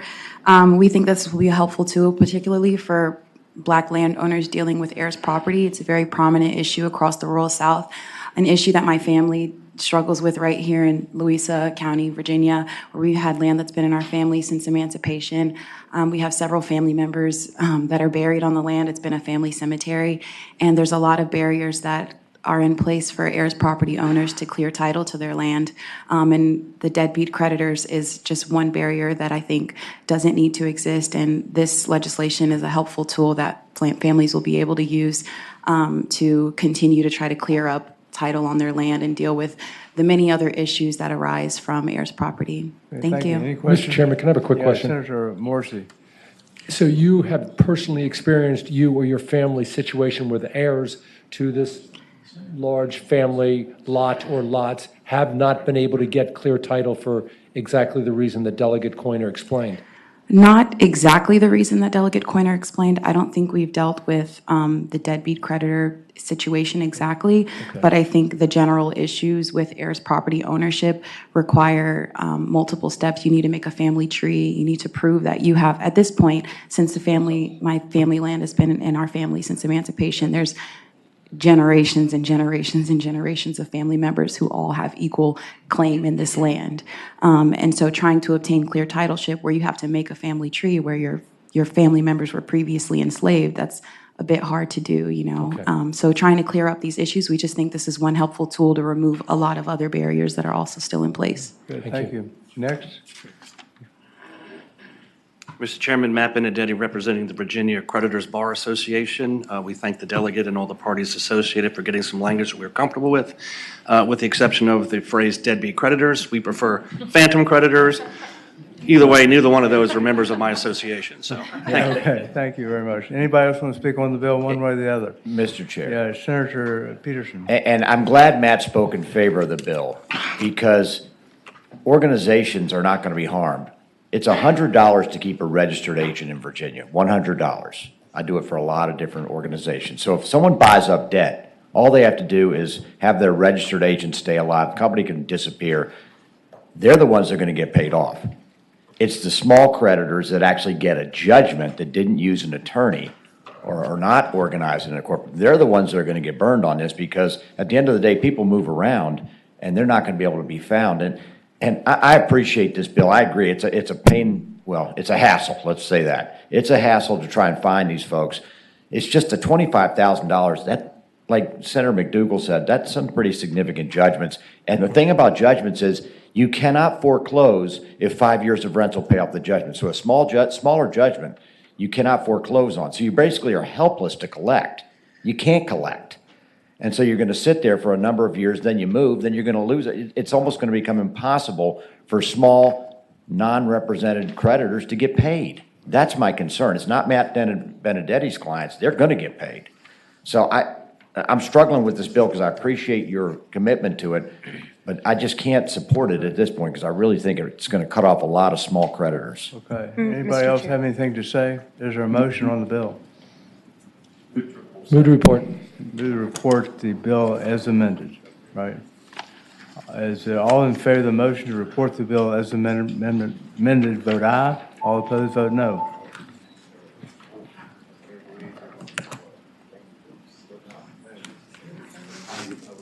Ayes 11, noes 3, abstentions 1. Thank you, Delegate. Appreciate it. Thank you, Mr. Chair. Thank you very much.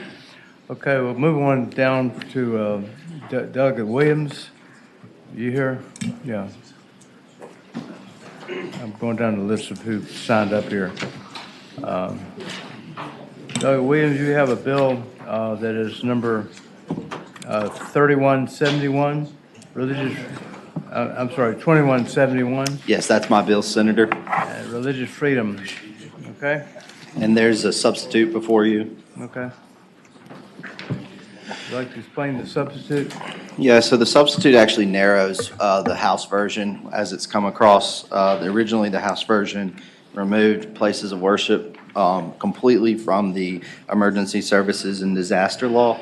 But here before you, I have narrowed it so that essentially places of worship will not face any more restrictive restrictions than those that would be imposed on other businesses, organization, or activity under the emergency services and disaster law. So it's more narrowly focused. Substitute has been moved. And seconded. All in favor of the substitute, say aye. Aye. All opposed, no. Motion carries. Okay. You want to explain the purpose of the bill? Yeah, so the purpose of the bill, you know, we went through COVID and there wasn't a lot of explanations on places of worship, churches, synagogues, things like that as to what could be done and when. This would bar the governor from taking more heavy-handed restrictions to places of worship than it would other vital businesses, et cetera. So essentially, we're tethering churches, places of worship to other essential or vital businesses should these laws be needed again. You're referring to the governor's restrictions with regard to COVID? It's actually governor's restrictions in regard to the emergency services and disaster law in Virginia. So it you know, the most recent example is COVID. And I don't know what other mainly pandemic examples, because if it's like a hurricane or something and the governor does a complete shutdown of a whole community, then this would still shut down the churches and things like that because it's a complete shutdown of the whole community. If it's more of a restriction of number of people or who can be open when, this would simply tether churches and places of worship to the, I guess, the least restricted business organization activity level. Well, if the bill is amended like this, why do you need the bill? So you would still need the bill in order to clarify that you could not determine a business to be more vital than a church or place of worship. It's tethered to say if these are going to be open, then you should also include our places of worship. Mr. Chair. Any questions? Senator Peterson. Yes. I think this is a good idea. I think, You're trying, Mike. you know, we could say under the First Amendment whether churches have a right to be open under any circumstance. There's been a lot of litigation on that, but I think at a minimum, we could certainly say they're essential to a community, so I would support the bill. Okay. Mr. Is Chair. there somebody want to speak in favor of the bill? Mr. Chair. Yes, Senator question, Senator Stanley. Peak. Peak, Senator Peak. Mr. Chair, very, very straightforward purpose of this bill, the way it's written now, and a number of my constituents, a number of all of our constituents, the governor, during COVID, you could go to a state store and buy liquor, but you could not go to church. And so this bill means if you're going to, governor's not going to keep open liquor stores and close churches. Mr. Chair. Anybody, any questions? Somebody want to speak Mr. in favor of the bill? Mr. Chair. Yeah, Senator Boysko. Mr. Chair, the difference between going to a liquor store as you were coming in and out rapidly, the data showed that if you were sitting in a church service or at a concert or another large group, the ability to transfer and get someone else sick was much higher if you're staying for more than 20 minutes. I don't think you can compare the two. Okay, all right. And if somebody wants to speak for the bill, your name? Mr. Chairman, members of the committee, my name is Greg Chafflin. I'm a Virginia resident and licensed attorney working with Alliance Defending Freedom. And I just wanted to say that this bill offers a good approach because it's limited to worship services that take place inside a house of worship. It's similar to what 13 other states have done, but this bill is actually more narrow in that it only focuses on houses of worship, whereas those other states were broader, applying to religious organizations, religious services anywhere in the state. We know that religion is a fundamental right. 44% of Virginians attend worship services weekly. And this is also consistent with what the Supreme Court has done on this issue. So it codifies the rule that restrictions that are on religious conduct that treat comparable secular activity more favorably than religious exercise is subject to strict scrutiny. And part of that is the narrowly tailored approach. And this bill just ensures that religious organizations are up on that top tier, that whenever the state will be restricting businesses across the board, that they make sure that churches are there. So with liquor stores and things like that, those mutually applicable rules can apply across the board to religious organizations, as was said during evacuation orders and things like that. That applies across the board. That would not affect here. Social distancing, masking requirements, those could all be put into place. This just says that what the Supreme Court has said, that you can't treat religious, or not even just religious organizations, merely houses of worship. You can't treat those more restrictively than you treat other secular What about the organizations. question that Senator Borsko raised? The reason is the number of people in a small area. The governor says you can't have but so many people in a certain area. That's correct, and this would take it to the courts that would be able to determine a case-by-case basis.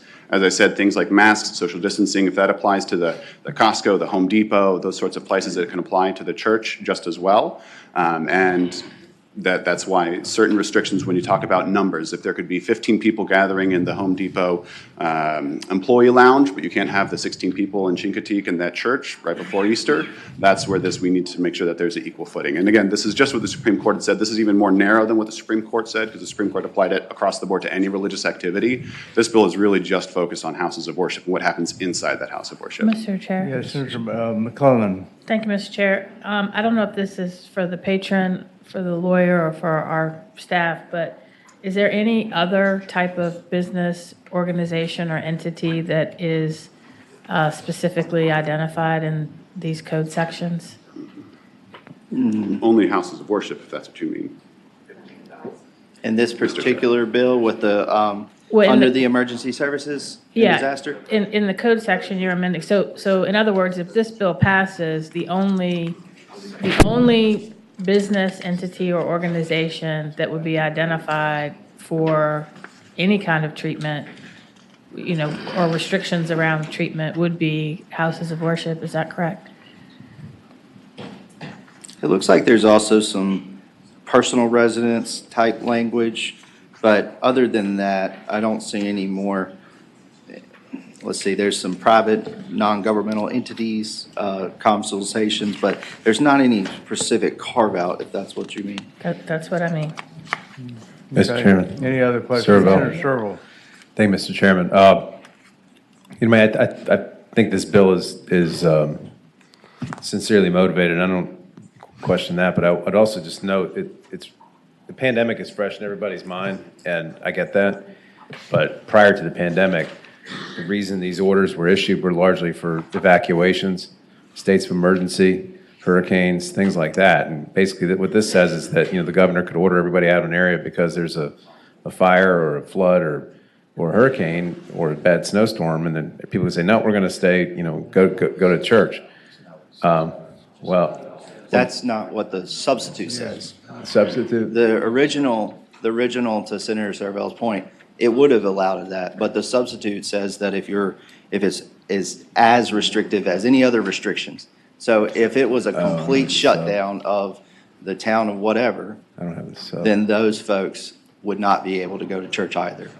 Nor could they go to the liquor store or the NASCAR race or whatever is going on. Okay, any other questions? Any other If questions? Daytona gets hit by a giant hurricane. Okay, I The see governor the shuts stuff it now. down. Yes, quite one question I have, though, is already, if you want to exercise your First Amendment rights and you think your rights have been violated in terms of religious freedom, you can already go to court to deal with that issue already, right now. So why do you need the bill? So one of the things that we saw was there was a continuing moving of the goalposts. We would go to court and it would be dismissed based on the change in the executive order. We saw that a number of times. So this would tether anything that the governor does for one business and considers that business vital, then it can't be any more restrictive. I don't see that. Mr. Chair? Yes, Senator. Mr. Chair? Senator. Down here. Senator Peake. All right, Mr. Chair, I'll just remind you, we were arguing a case about pornography, and you said we can't pass a bill that limits children from getting pornography on the internet because it affects the interstate commerce clause. So you didn't want to do it because you said that was unconstitutional. It's Here we've got the issue. First Amendment Constitution to religion, and you say you can go to court and challenge it rather than pass this bill. Go hire a lawyer, file your lawsuit, and go to court. That's absolutely inconsistent. It's been moved and seconded that we pass the bill. Has it been moved and seconded that the bill, the substitute has moved and seconded that the substitute pass or it be reported? Any other motion? All right, all in favor of that motion, vote aye. All opposed, no.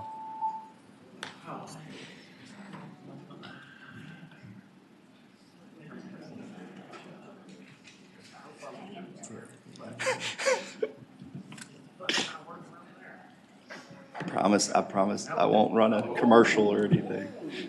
Ayes 13, noes 2. Okay, all right, thank you, all right. I'm a constitutionalist. Anyway. No, it wouldn't, wrong, anyway. The next bill is, okay, is the state police okay with, on the Wiley bill? Which bill is that?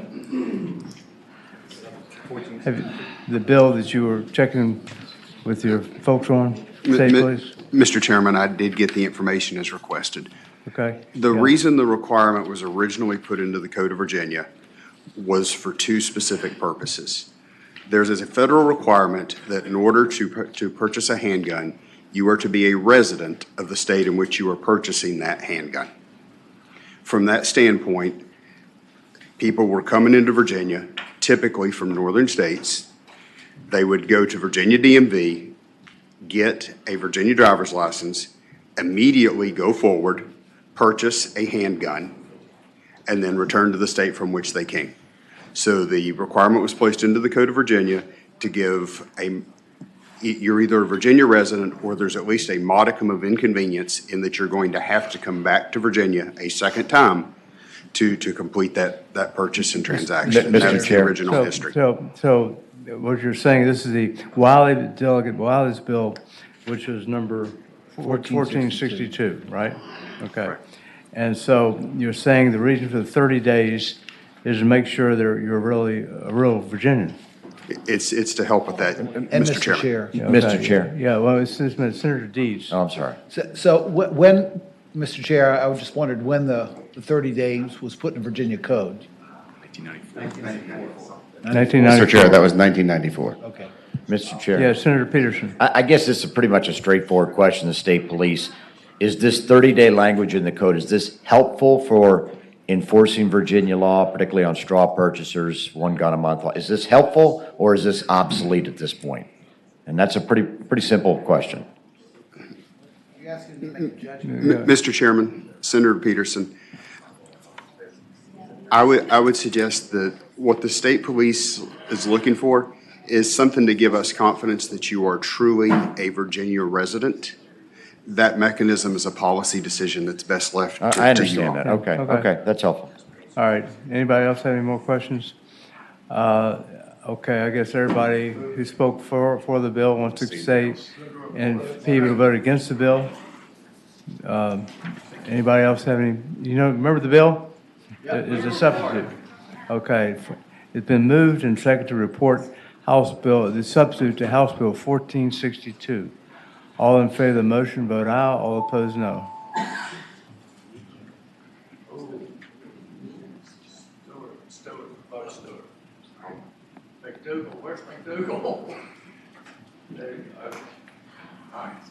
Ayes 6, noes 9. The motion does not carry. Thank you, Mr. The Chairman. motion fails. Thank Okay, it's 6-9. Thank you, Delegate Wiley. Now, we'll move on to Ferris. Delegate Ferris. Good morning, Mr. Chairman. I'm going to be like Senator Stanley. I'd like to remove myself from Senator Peake for just slide over a little bit. I like that move. Delegate Ferris. Which bill is this? This is House Bill 2460. Okay, 2460. Yes, sir. This was brought to me by a constituent of mine who had a restraining order placed on her husband, and she works for the state, and she was very concerned that her husband knew she was a law-abiding citizen, and that going to the babysitters in the mornings and then going to work, she felt very vulnerable. This piece of legislation would allow her, as long as she didn't work for the Department of Corrections or work for the Port Authority, to have a gun in her locked vehicle.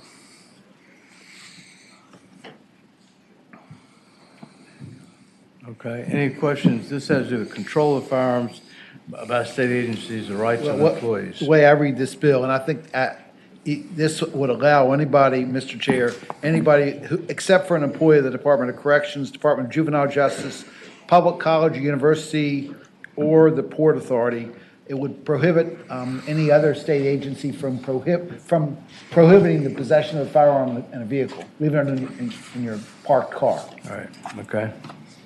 All right, any questions of the patron? Who would like to speak in favor of the bill? Okay, Philip? Phil Van Cleve, VCDL. Yeah, it's the same thing we do for local government, just extending it to the state. All right, next, yeah. In favor of the bill? Good morning again, Mr. Chairman. Patricia Webb, VCDL. This simply allows an individual to protect themselves on their way to and from work. It's not allowing them to take it into the state building.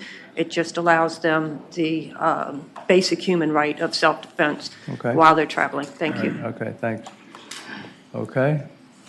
Mr. Chairman, Andrew Goddard, Virginia Center for Public Safety. We oppose the bill. This would allow the employees easy access to their gun in their car to protect themselves. It would also allow easy access for a person who wanted to use a gun to kill their fellow employees. So we oppose the bill. Okay, all right. Next, yeah. Good morning, Mr. Chairman, members of the committee. My name is Lori Haas. We have heard over and over and over again about lost and stolen guns, about crimes being committed by persons finding and stealing guns from vehicles. This doesn't say anything about locking it up, how it has to be stored, where it has to be stored, out of sight, none of the provisions that typically come with safe storage. We just think the bill makes no sense. It just is another opportunity for someone to see and find and steal a firearm and cause harm. We oppose the bill. Thank you. Any other questions? Anybody else want to speak? Is there a motion? Move to report. Which is to, is there a second? All, substitute motion takes precedence. All in favor of the motion to pass the bill by indefinitely, vote aye. All opposed, no. Ayes 9, no 6. I knew we should have heard this earlier. Okay, yeah. Thank you. Okay, the next person, is I got, let's see, Rome, want to do your bill right now? Are you got it fixed or not? There's a substitute, I guess. Which bill? Yes, so Mr. Chairman, we've got two bills, so perhaps we'll take the simpler of the two first, and then we'll get into the other one. So the first bill, which also has amendments that need to be adopted by the committee, is HB 2027.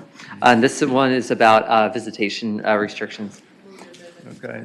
Amendment's been moved and seconded. All in favor of the amendment, say aye. Aye. All opposed, no. So what this does, guardianship procedures for restriction of communication, visitation, et cetera, right? Yes. Thank you, Mr. Chairman. So just to explain what these two do. So in line 142, we insert or capacitated person pursuant to 64.2-2012. And so this is a technical edit. It shifts the enumerated rights of the incapacitated person to also challenge such a restriction in court from what was subsection C to subsection B. And then lines 152 to 155, we struck the entirety of subsection C since that was now redundant. And so basically we were just kind of molding that into the top part. And so with that, Mr. Chair, HB 2027 incorporates JLARC recommendations 27, 29, and 30 from their study published on October 18th, 2021 regarding recommendations for reforming guardianship. These recommendations define the specific criteria guardians must fulfill when attempting to restrict the visitation of an individual to their incapacitated wards. In developing the text before you today, we worked directly with Department of Aging and Rehabilitative Services, hospital associations, VAIL, and lots of other groups on this as well. Okay. As the code stands, guardians have the unmitigated discretion to restrict visitation or contact from an individual to their incapacitated ward based on what they determine to be reasonable alone. This determination is currently made without any consideration or input from the courts. Such capacity to restrict without enumerated criteria has unfortunately led to family and friends losing their last chance to say goodbye to their loved ones for nothing but superfluous issues. Additionally, JLARC recommended we have implemented two formal processes regarding these restrictions.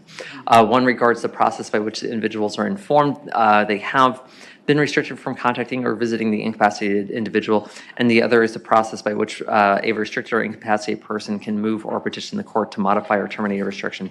And finally, the proposed criteria make it clear that the restriction is for protecting the health and well-being of the adult. The language to prevent physical, mental, or emotional harm to or financial exploitation of such incapacitated person would generally align with other states that have this law in effect and has similar elements to Virginia's protective order statute. So thank you, Mr. Chairman. Any questions? Anybody Mr. want to Chair. speak against it? Yeah, Senator Boysko. Delegate Rome, you are speaking super fast. Could you say something a little bit slower and just condense the purpose of the bill, Sure, please? I really had a hard time understanding it. Sure, thank you. And so, Mr. Chairman, I would tell the senator on that is the fault of having a mother who's Italian and from the Bronx. Okay. So it goes like this. So basically with this, the quick versions are, number one, we're implementing JLARC recommendations. Number two, we've worked with a whole lot of stakeholders in terms of developing this in the first place. And number three, we're trying to make this basically give the incapacitated adults some form of, due process here, more or less. And for example, we mentioned that as the code stands, guardians have the unmitigated discretion to restrict visitation or contact from an individual to their incapacitated ward. This is making sure that the family has more of a chance as well. And so we've laid out a whole process for this. Okay. All right. Anybody else? Anybody want to speak in favor or against the bill? This is House Bill 2027. Good morning, Mr. Chairman. Jared Calpe with AARP Virginia, and we support the bill. Okay. Next. Good morning, Emily Hardy with Virginia Poverty Law Center. We thank the delegate for the work and we support the bill. Okay. Next. Go ahead.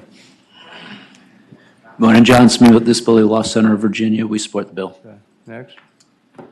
Mr. Chair, members of the committee, Ben Trainen with Hancock Daniel on behalf of the Virginia Healthcare Association and Center for Assisted Living. We appreciate all the work that's gone into this bill. Thank you. Okay. Thank you. Is anybody want to speak?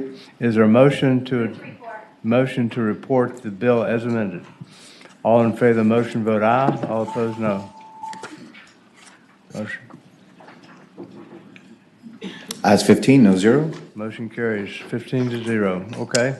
You All got right. another bill. Thank you, Mr. Chairman. So the next one, we have a substitute. This very well could just be seen as regular good old-fashioned amendments. Move to Mike used to make substitute. them. But Moved and seconded. The motion is to adopt the substitute. All in favor say aye. Aye. All opposed, no.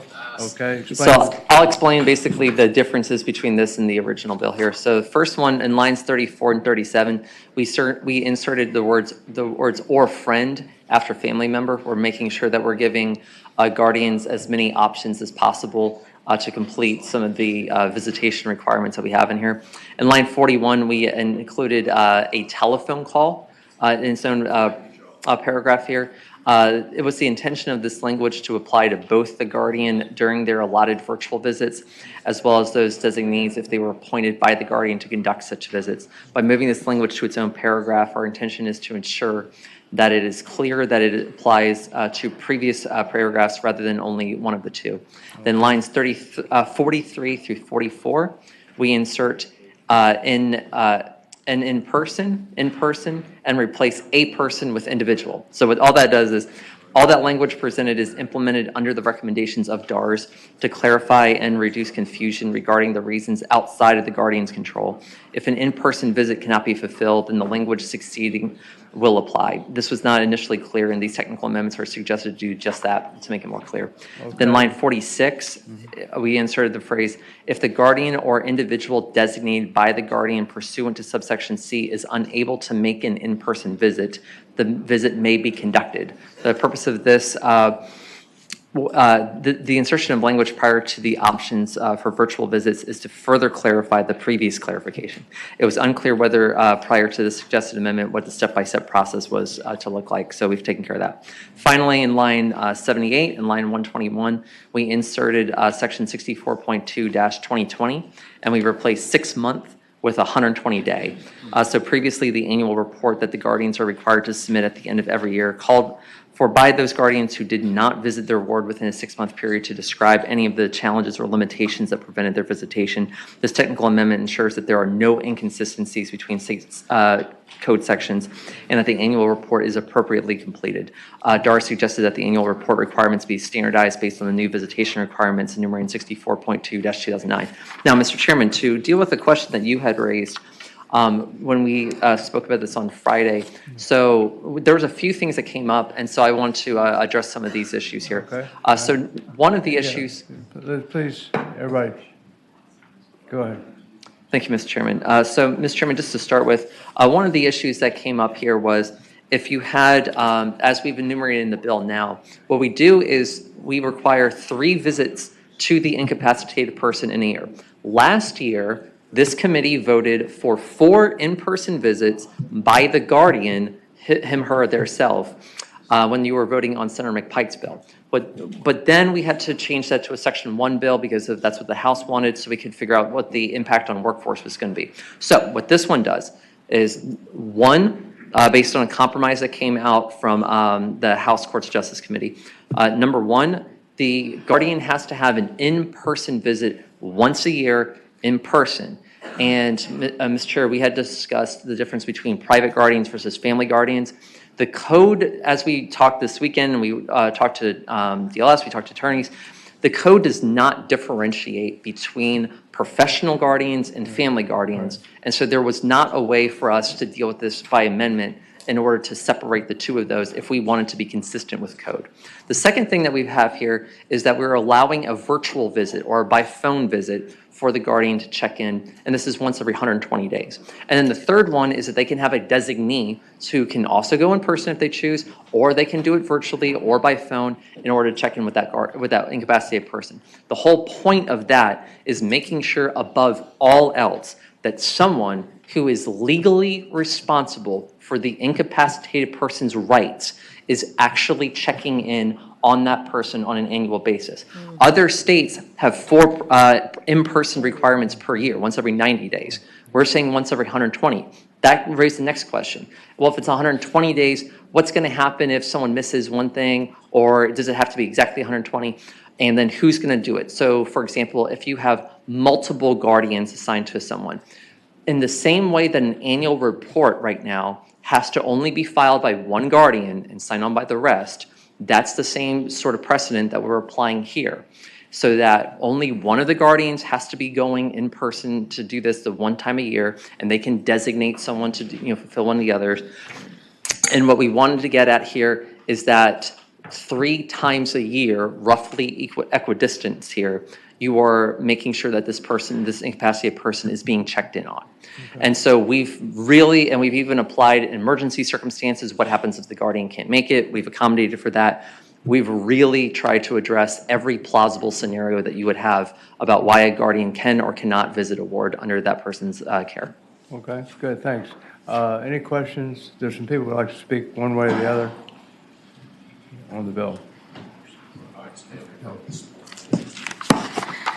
Mr. Chairman and members of the committee, I'm Jane Powell, President of Central Virginia Training Center Families and Friends, and my organization opposes this bill in its current form, although I have to thank Delegate Rome for making some adjustments to it that initially were not there. Have you looked at the substitute?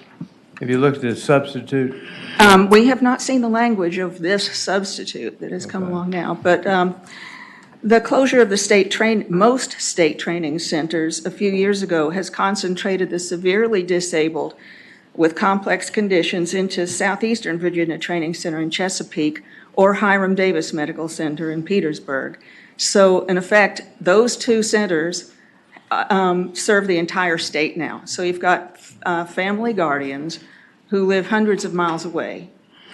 And most of these family guardians are aging parents. So it's already a hardship for some, even though they're already mostly meeting or exceeding the mandates of this bill for now. But they will all eventually become more limited by their own physical conditions, as will every family guardian eventually. Many training center families sought legal guardianship once the training centers closed, specifically because we did not want paid guardians with uncertain motives or corporate allegiances who were unfamiliar with our disabled relatives to make decisions on their behalf. Because of time, can you take is everybody against the original bill? Some in favor of the original bill. Who's against the original bill? Can you? I'm sorry, I'm having. Who is against the original bill without having looked at the substitute? We have not seen the language of this latest iteration. Let's take the bill by temporarily so you can read the substitute, okay? Perfect. Okay. And look at that line behind you. Okay, there's a lot of people, That's I know. a lot of We'll take it time. by temporarily because you haven't seen the substitute, okay? Right. And let's Thank move on to some other thing because time is moving on. Unfortunately, time is moving on. So the next bill, do you have any other bills? It was just those two, Mr. Yeah, Chairman, okay. so I'll be here to speak. Okay. The next bill is, where are we? Go ahead and, I guess, does Runyon, have we taken care of all the Delegate Runyon's bills? Sure. Okay, all right. Waxman, Delegate Waxman, okay. This is a renewal of concealed handgun permits. House Bill 2228, right? Yes, sir. Yes, sir, Mr. Chair. Thank you so much for hearing me today. I'm pleased to present House Bill 2228. What this bill does is it focuses just on the renewal of concealed handgun permits. Has nothing to do with changing anything for new permits or length of time or any of that nature. A problem was brought to me before session started that there were certain localities were taking heed the new requirement for live training for concealed handgun permits. And when concealed carry permit holders were coming for their renewals, some of the judges in these localities were actually requiring the permit holders to bring a certificate that stated it was live training for their renewals. Previously in the past, it's never been determined that you needed to demonstrate competency training for renewals because you've already been a permit holder for 5 years, and they felt that that was not necessary. I've been a permit holder since my early 20s. My original live program training when I was about 14 for a hunter safeties course. I've had several training sessions since then. I could not begin to tell you where my training documents were from 20 and 30 years ago. Yeah. That is the need for this. Once again, doesn't do anything with new permits. It just states that your existing permit shows that you've got competence for your renewal. Any questions to the patron?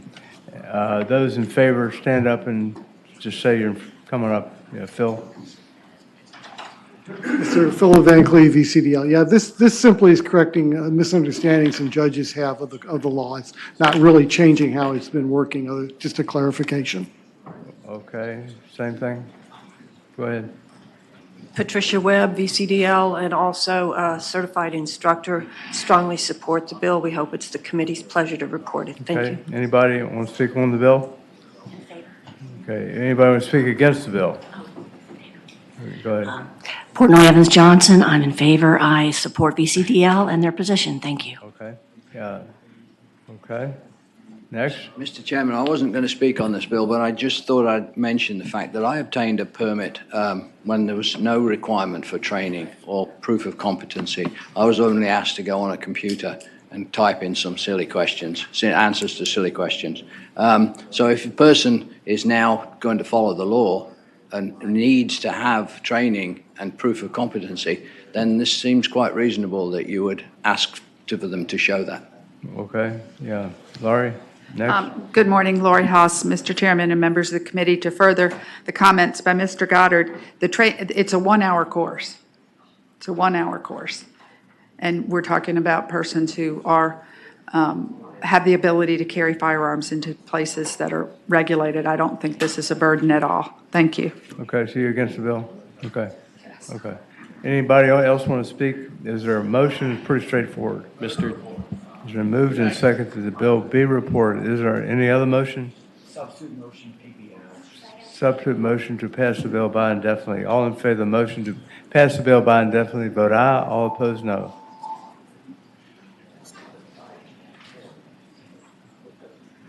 Ayes 9, no 6. 9 to 6, the bill has been passed by. Thank you. Okay, Thank you for your appreciate it. Next person is Delegate Campbell. E.H. Campbell. Ron, thank you so much, Mr. Chairman. Before you today is House Bill 2395. And this bill was recommended by local sheriff's departments, and this would change the state code regarding the photo speed monitoring devices. Often we call those radar devices. Currently, they are being required to be tested every 6 months. This code change would allow them to be tested annually. And the importance of this is that it's an extreme cost savings for the localities. It's very expensive for them to be tested by a third party, and it would ease some of the burden on the budget there.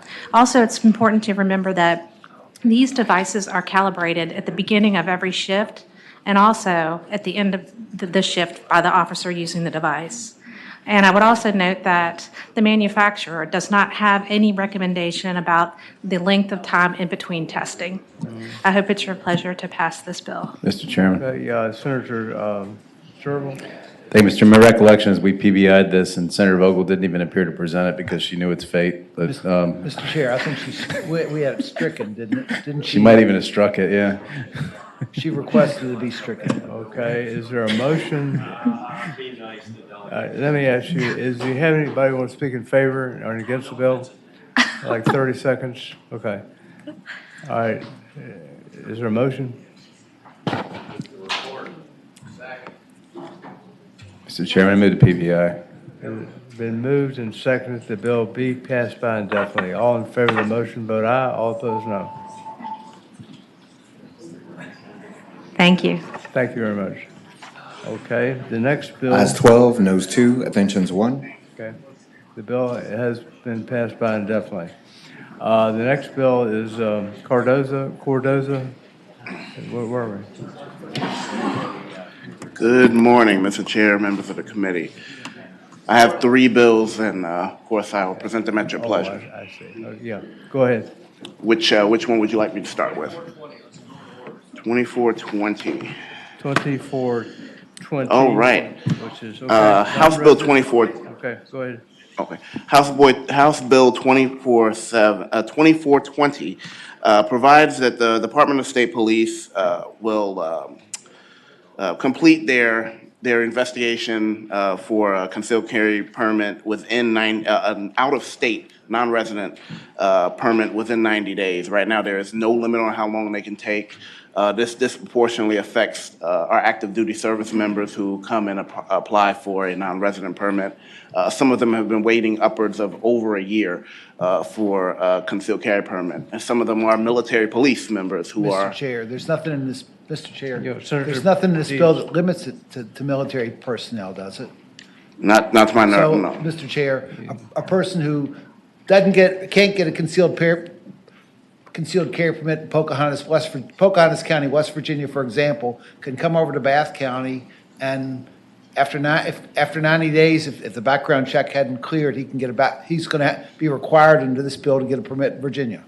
If he's unqualified, and I'm not going to say that is, that's the case. However, if it's not completed by a certain amount of time, just like with any concealed carry, or like the resident ones, which is 45 days, so it gives them double the time.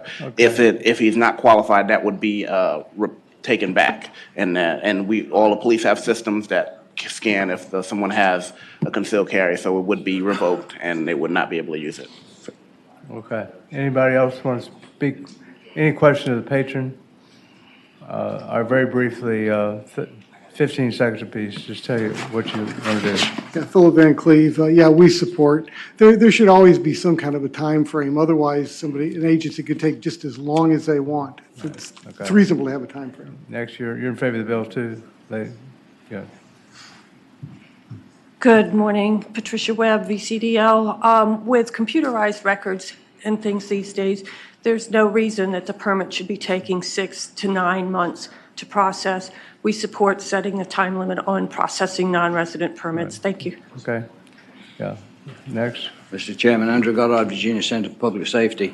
Since we have universal reciprocity with all states, there is actually no need for a non-resident concealed handgun permit. Okay. It doesn't do anything. This code section completely needs to be repealed because it's redundant. Okay. The only thing that will help somebody to do is if they can bypass their own state law and not get their own state permit. Yeah. So we oppose the bill. Okay. Yeah. Laurie, you're against the bill? Yes, sir. There's no evidence that there's any problem with non-residents getting concealed handgun permits at the time. The Virginia State Police are thorough, they're professional, they work hard, they work long hours, and they're doing their job. There's just zero evidence that this is a problem. Okay. Is there a motion? Yeah, Mr. President, Mr. Chair. Yeah, I think Andrew raises a very good point that we don't have out-of-state folks come in and take a driving test in Virginia and issue them a driver's license if they can't get licensed in their own state. So I think there's some concerns about this bill, so I would move to PBI. Well, I would, if I can respond to that, Mr. Chair. Yeah, go ahead. I would say that we do not have universal reciprocity with every state. We only have it with 39 of the 50 states. Okay. So that would not be a correct I don't statement. think that's correct. Thank you. Anyway, whatever.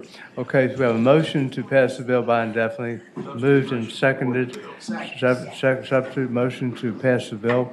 All in favor, okay. It's now, the substitute motion is to report. If you like the bill, report. All in favor of the motion, vote aye. If you don't like the bill, vote no.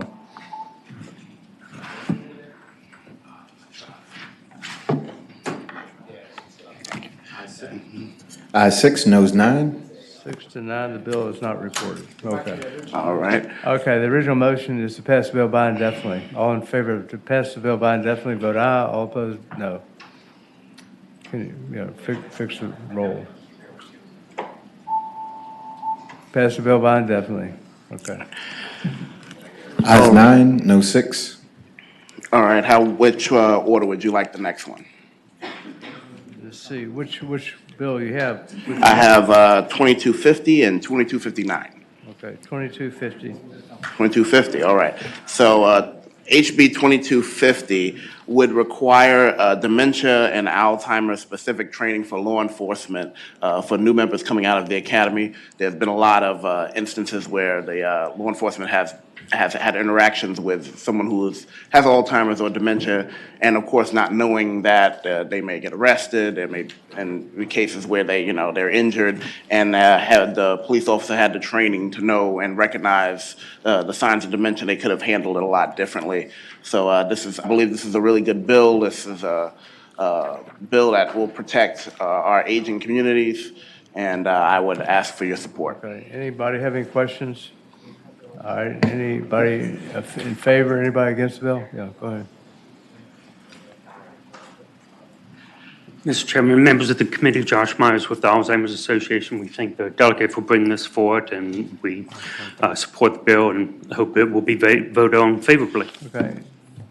In favor of the bill? Yes, good morning. My name's Robin Guckenauer. My late husband suffered from dementia. We had a situation. And Rico Police handled it wonderfully. My wish is that every person in Virginia can have the same experience that we did. In favor of the bill? Yes. Emily Hardy with Virginia Poverty Law Center, and we also support this bill. Is anybody against the bill? Is there a motion? Move to report. Moved and seconded to report the bill. All in favor of the bill, vote aye. All opposed, no. Ayes 15, no zero. Okay, good. Pass. Congratulations, the bill Thank you. is reported. House Bill 2250, Delegate Cardozo. House Bill 2259 is a bill that would, has been significantly narrowed.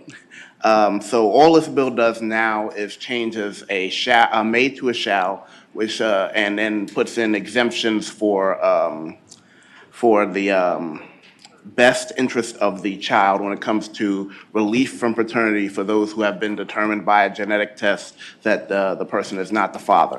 I'm sorry, before we do that, can I make a motion for the amendment to be? Yes, go ahead. We have a substitute here. Right, Mr. Chairman, there's 3 line amendments on line 81 after informed. Insert verbally and in writing. Next amendment is on line 82 after tests. Insert and the availability of genetic testing from the Division of Child Support Enforcement and third-party vendors identified by the Department of Social Services. And then the third amendment is on line 85 after birth. Strike the remainder of line 85 and all of lines 86 through 89. Okay, is a motion to adopt the amendments, right? The amendments. All in favor of the amendments say aye. Aye. All opposed, no. So, Mr. Chair, if I can understand from staff, what the amendment requires the alleged father down on line 86 be informed in writing and verbally? That is correct, Mr. Chair. Okay. Mr. Chairman. Okay, Senator Sherrill. So I've had, been through this 4 times now, and my wife and I could never agree on what the name of our kid would be until they were pushing us out the door. And one day I was talking, no, she didn't. One day I was talking to Senator Donovan about exactly how this process works where the names actually get on the birth certificate. There's actually nothing in code which talks about who they listen to or anything. And I think basically the default is the mother basically tells them, this is who you put on, and that's what they do. And I'm trying to understand, like, I've seen a lot of cases where, things have come up and, sometimes the father isn't even present at the hospital. So, like, when their name goes on. So, as a practical matter, like, how would that work? I mean, if they can't comply because the father's not even there, how are they going to notify him in writing? So as of right now, the no prospective father can be put onto a birth certificate without his signature unless there is a presumption, which would have to be they were married. And of course, this wouldn't apply to that. The presumption, because of federal requirements, there always has to be an optional ability for someone to put the name on a birth certificate and a presumption. So that would not apply to that situation. Question, why do you want to change from may to shall on line 10? So the reason to do that is because this person has already been confirmed by DNA test that they are not the biological father. So it takes it from a perspective of, well, even though you're not the father, we still might not do it to, we are supposed to do it, but there is some exceptions that we can consider. And it changes the perspective of the judge's ruling, how he's supposed to rule in that case. Well, you don't have to be a biological father to be the parent. Say again? It happens a lot that a person has gone ahead and say, I accept the fact that I'm the father, even though no test has been done one way or the other. Mm-hmm. Yes, this is only in the case of someone has gotten a test, that means they have petitioned to get this test so they can be removed. Right. That is where this would come in play. Does anybody want to speak in favor of the bill or against the bill? Well, I have some questions. Yeah, Senator Peterson. So I'm reading this in lines 80 through 86, which I think is still in the bill. And it says, when a birth occurs outside an institution, such alleged father shall be informed of such option, which is basically his ability to renounce or to question paternity, by a healthcare provider in attendance at or immediately after the birth. So, And that language was amended. We amended it. Oh, we to did? require that the notice be both verbally and in writing. okay, so imagine you're out an impromptu setting where the woman is giving birth. There is a man there who may or may not be the father, presumably husband, boyfriend, what have you, and the baby's delivered. and the healthcare provider turns to me and says, oh, by the way, you can get a DNA test to determine whether or not you're, I'm just saying, there's a very odd sequence of events here, because usually a birth is a joyous event, and I just feel like the way we have this structured, it's going to turn it into a very precarious event. There could be some very odd social interactions between all the parties to that medical procedure. I would say to that the prospective father would most likely be someone who the mother has identified as the prospective father. It wouldn't be assumed per se. And then even in that case where you speak about, the issue is that there's 30% of men who are raising kids who are not theirs. I understand that. And you know, it's unfortunate, and there's something we can do to help. This is just telling them, hey, you know you have the right to DNA test, and give them, they already give the pamphlet. So Okay. the part that part has already been done. Let me just make one follow-up, and I'll just say, some things in life are meant to be a mystery, and you can investigate as much as you want. Yes. Well, I just feel like this may be maybe I'm the only one who feels that way, but sometimes you can ask too many questions in life. Okay. Yeah, Jenny Barr. Mr. Chairman, members of the committee, Eric Link on behalf of the Virginia Family Law Coalition. Notwithstanding the significant scaling back of the bill, we still oppose it. We don't agree with the policy goal of removing discretion at the hands of the court. Thank you. Okay, all right. Is anybody else in favor or against the bill? All right, is there a motion? Move to PBI. It's been moved. Is there a second? To pass the bill by indefinitely. All in favor of the motion to pass it by indefinitely, vote aye. All opposed, no. Ayes 10, noes 5. 10 to 5. All right, thank you so much. Okay, thank you. All right, the next bill is, let's see, where are we? Sewell. Delegate Sewell. Mr. Chairman? Yeah. Before we get to that, can we, having voted on the prevailing side by which we passed 2184 Delegate Conyers' bill, could we reconsider that vote after some discussions? I think we have a few amendments that it's going to be better to put on in committee. Mr. Chair, I think that you abstained, didn't you? I so move. Okay. Well, why don't we, let's go forward and do this bill first. Senator Sewell, Delegate Sewell's bill, House Bill 2037, supplementing compensation for public defenders. This should not be hard to do. Okay. Thank you, Mr. Chairman. Yeah, go ahead. We have a substitute? Council has provided a substitute. Okay. Moved. How are you? Moved and seconded to adopt the substitute. All in favor say aye. Aye. All opposed, no. Motion carries. Okay, go ahead. Thank you. Delegate Sewell. Mr. Chairman, members of the committee, House Bill 2037 offers an administrative fix to the way localities pay supplements to their public defenders to ease burdens on localities and increase retirement compensation for public defenders. Based on limited guidance from the IRS, localities such as my own treat public defenders' retirement supplement payments as employees, meaning that they are active on the county's payroll and appear the same way a county employee would. The county also completes employment verification paperwork, but these employees are not eligible for other benefits like health or VRS through the county. Of greatest note, the supplemental compensation does not currently count towards the public defender's state salary, which therefore does not count towards the contribution of their retirement under VRS. This bill will allow the governing body of any county or city that elects to supplement the compensation of public defenders or any of his deputies to pay such funds directly to the Indigent Defense Commission. The commission would then provide the funds directly to employees in combination with the state portion of their compensation. Currently, law requires that such funds be provided directly to the employees, but this creates an administrative burden that is eliminated if the funds are delivered in the public defender's regular state paycheck. Okay. And I hope it's the will of the committee to pass this bill. Is there anybody against the bill? Want to speak in favor? No. Go ahead. Mr. Chairman, members of the committee, Maria Jankowski, Virginia Indigent Defense Commission. I'm just here should the committee have any concerns or questions. Yeah, you support the bill. Okay. We're happy to help. We think it could be a really good idea. Okay. All right. Anybody, any other questions? Is there a motion to report Chairman. the substitute to House Bill 2037? Yeah, Senator Overshain. Senator Stewart just asked me does this impact VRS and their retirement as a consequence? Charles? Mr. Chair, I would answer the question, yes, the local supplement paid to IDC would affect their retirement.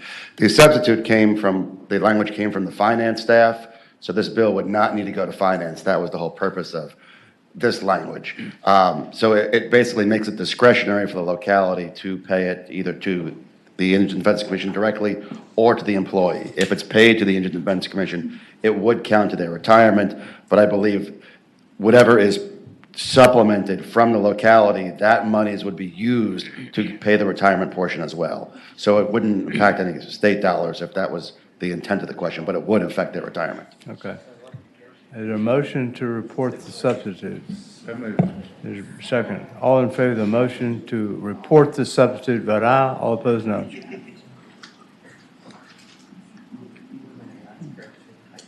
Yeah, motion to report the substitute.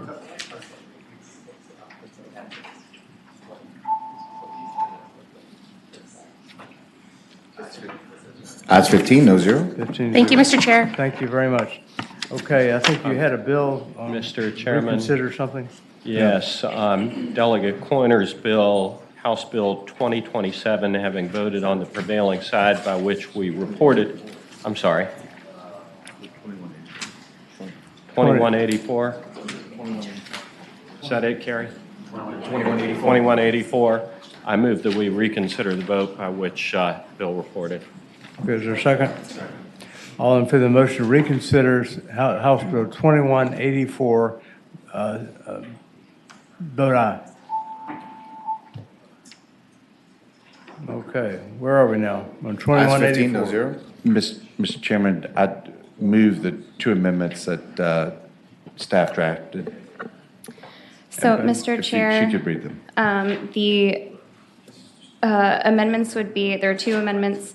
On line 19, after award, you would insert or any judgment lien that was created or recorded within the immediately preceding 3 years. And then the second line amendment would be at the beginning of line 72, add subsection D, for the purposes of this chapter, a settlement agent shall maintain all documents related to the exercise of due diligence to locate the creditor for the lifetime of the judgment lien. So moved. Okay, is there a motion to adopt the amendments to it was a substitute, wasn't it? Yeah. All in favor, say aye. Aye. All opposed, no. Okay, what exactly does these amendments do? Mr. Chair, while I appreciated the vote positively out of committee, I did state that I was amenable to adding an amendment that the settlement agent retain their records for the length of time that the judgment lien would be valid, as Senator Surville had requested. So the one is addressing that, which I said when I spoke before I would, and I failed to do before we left. And then the second amendment adds that it's only valid for liens that are older than 3 years. So it doesn't apply to brand new debt. So I think both addressed issues that were brought up, and I was willing to do the amendments, and rather than deal with them later, appreciate the committee bringing them back before you deal with them now. Okay, is there any discussion? Mr. Chairman, Mr. Chairman, I know it doesn't fix everybody's concerns, but it fixes the concerns that I expressed, and I'll move to report. All in favor of the motion to report the bill as amended? All in favor of the motion, vote aye. All opposed, no.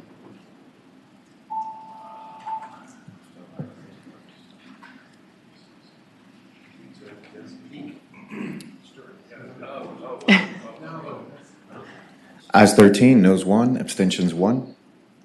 Okay, thank you. Thank you, Mr. Chair. Okay, now where are we? So how about Runyon? We had a Runyon, let's see. Mr. Chair, just to clarify one thing from earlier, so most of the people who were lined up were supportive of the substitute. We had 2 people who had concerns, and based on our conversations from this past week. So with that, if you'd like to continue this House Bill testimony. 2028, the substitute. Okay, I'd like to speak against or favor, either way. Well, right. One of the guardians who is here with me is an attorney, so she would be better at putting this together than I. We have some objections still. We still want this bill to apply only to paid guardians, either public or private, because families are, this is too complicated, and it imposes some kind of, at times, onerous requirements on them, traveling long distances. I know of one guardian, for example, who just had a hip replacement, and he's in line for a knee replacement, and visiting every 120 days, specifically every 120 days, might impose a problem for him. His wife is also a guardian, and she's had her own health issues. So what we would, if this bill encompassed all of the designees that are listed in the second paragraph of it for the third visit, then we would be okay with that. The friend, another family member, a skilled professional, the telephone call could apply to all three visits. The video conference could apply to all three visits. But we need the telephone call for people who don't have devices to do this and don't even know what they're doing. And there are a lot of them. Can we fix it with an amendment here or not? Can I ask a question to the delegate? And if I might, Mr. Chair? Well, first of all, can it be fixed by an amendment? So, Mr. Chairman, if I can address the question, and then I'll be happy to take a question from the senator as well. Sure. So, Mr. Chairman, we checked in, and we'll be happy to bring up Catherine from DARS, who can speak to this as well as refer to staff on this. But because the Code of Virginia does not currently differentiate between private guardians and family guardians, they are all just considered guardians in this, that basically severing the two so that it would only apply to one is not compliant with code. And the other thing is that if you wanted to deal with that in a judicial setting, you would really need separate legislation to deal with more or less an ongoing issue that goes way beyond the realm and scope of what this bill does. And in terms of whether this is too burdensome, I would refer you to a few things. Number one, when JLR came up with the recommendations in terms of the 4 in-person visits once every 90 days that this was originally based on in the first place, that was done based on existing precedent from a number of other states, whether it was Ohio, Florida, New York, Illinois, or others. And so what we have had here is saying that you've got to have one time in a year that guardian needs to make that journey, or however far it is, to physically check in on their ward. And then those other two is where we're allowing virtual, where we're allowing the designee. And this was the compromise of the compromise of the compromise that got us here, because originally we wanted 4 in-person visits. And that then in the work group that we had, became some with designees, some virtually, and some by the guardian.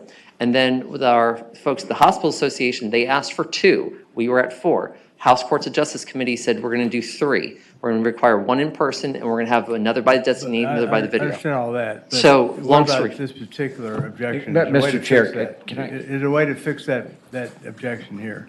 Delegate, is a way to fix the objection she's just raised? So I would refer to either counsel or I would refer to Catherine from DARS, but I don't think that you can sever the two based on existing code. But again, I'll defer to either of them. All right, Delegate Peterson. Well, thanks. Two questions, Delegate. And the first one is, who's going to keep track of this? In other words, do you have to file an accounting with the court?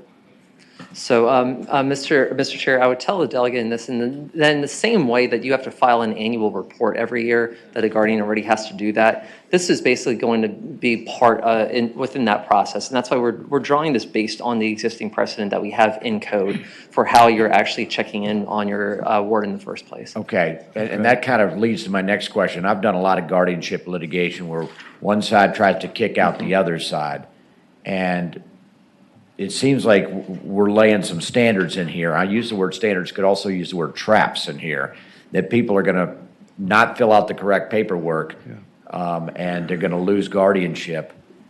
Anyways, I'm kind of undecided on this, and I but I'll let you Mr. respond to Chairman, that. to respond to that, Yeah. like, this is one of those things where we have combed over with a very fine tooth comb to make sure that there are no traps, surprises, or anything that either a family guardian, a private guardian would not be able to complete based on the fact that they already have to do an annual report as it is, which means that they are already looking at the same criteria. This is simply making sure that they're checking in and physically looking at Yeah. their guardian or doing it virtually or by the phone, making sure that that incapacitated person has someone who is physically checking in, who is responsible for that person's rights. And that's why we have this in the first place.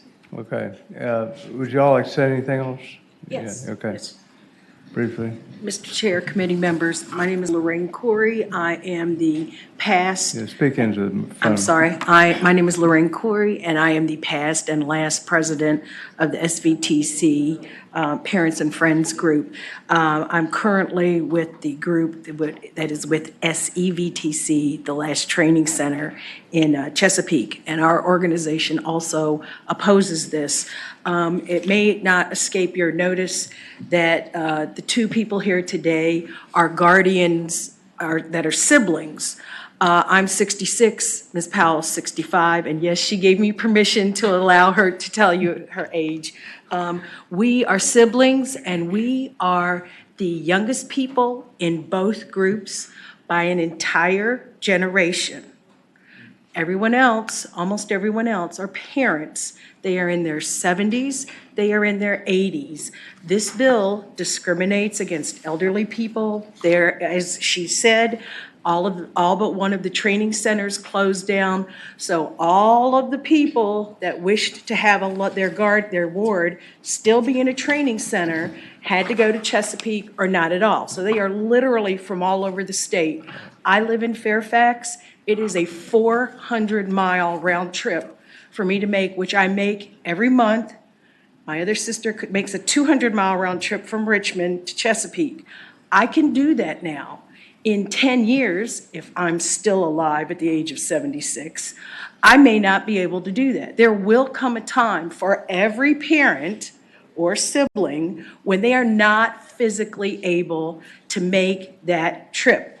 This discriminates against them. It discriminates against the elderly. It has a chilling effect on standby siblings that may want to do it. There's one lady in our group that has a sister in California. She's not going to be a guardian if she has to make a trip from California. If the person can't do this, again, Senator Chapman, that's part of our concern. There have been reports of organizations in the past that deliberately put out paid guardians specifically to go against the wishes of parents so they could transfer them out of a training center. We are very afraid that will happen. What will happen is if the person is too old and elderly to make these trips, they will be kicked out, a lifetime of managing the care of this person, and substituted with a paid guardian who may not have the same agenda or the same goals or be able to have any knowledge of the needs of that person. The JLARC report reported minuscule abuse by parent guardians, and most of the ones they cited were not even related to visitations. They stole the money, they lived in a home in squalor. None of the ones that were cited in the JLARC report actually had to do with lack of visitation. And so what in effect you would be doing, and I share your concern. You may have seen us nodding our heads. We share your concern. You're going to take the guardianship from an elderly person who is motivated by love and whom even JLARC said has a minuscule, the numbers were minuscule, and if you delete the ones that didn't apply that were abused because of visitation, they were even smaller. From that group of guardians, parents, to the paid group of guardians who had a much higher rate of abuse and neglect. I cannot believe that's what we want. Thank you. Thank you very much. Yeah. Thank you. Go ahead, very briefly. Yeah. Okay. The rest of you all in favor, anybody against the bill? All right, everybody in favor of the bill? And just say who you are when you come up briefly. Good morning, Emily Hardy with Virginia Poverty Law Center. I just wanted to say a couple of things. Current law requires the guardian to maintain contact to make sure that they are doing the wishes of the individual, that they are meeting their needs, and that that person has the right to make decisions. We understand the concerns, which is why this has gone from a 4 in-person visit to 1 in-person visit. However, the person who we're trying to protect in this situation is the individual with a disability, which the court has determined is unable to make their own decisions. So that is the person whose rights we're speaking about. I understand the concern from family, but if somebody's not able to provide adequate care for somebody, that's something that the court would have to look at that point. The goal of this is not to change it from family member guardians to private, but instead to make sure that the individual the court has said needs this kind of care is being met with. And some things such as bed sores, the state, what the house looks like, all of those things require in-person visits, which is why that requirement remains in the bill. Thank you, and we urge that you support this bill. Okay, just briefly say who you are and why. John Smith with the Disability Law Center of Virginia. To align myself with the comments you just heard, we firmly support family members as guardians as a model, and we think this bill is really flexible in allowing multiple options for folks to fulfill the visitation requirements, and that it's very consistent with the goal of allowing parents to serve in this capacity. Okay, next.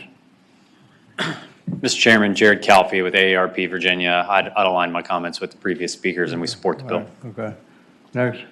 Mr. Chairman, Ben Trainum with VHCA VCAL, and we appreciate everything that's gone into it. Thank you. Mr. Chair, members of the committee, Brent Rawlings from the Virginia Hospital and Healthcare Association. Likewise, appreciate the work of Delegate Rome. There was a work group on this. We worked on it all summer to try to find the right balance, and through this process, we think we've landed in the right spot. Thank you. Okay, next. Mr. Chairman, Joe McMahon from JLARC as the project leader of our review on guardianship, and just want to let you know I'm available if there's any questions. Okay, anybody else have anything to say? I'd like to ask JLARC a question. Did you take any input from family members who are guardians? Did you consider any differentiation between family members and, say, professional or non-family member guardians? Mm-hmm.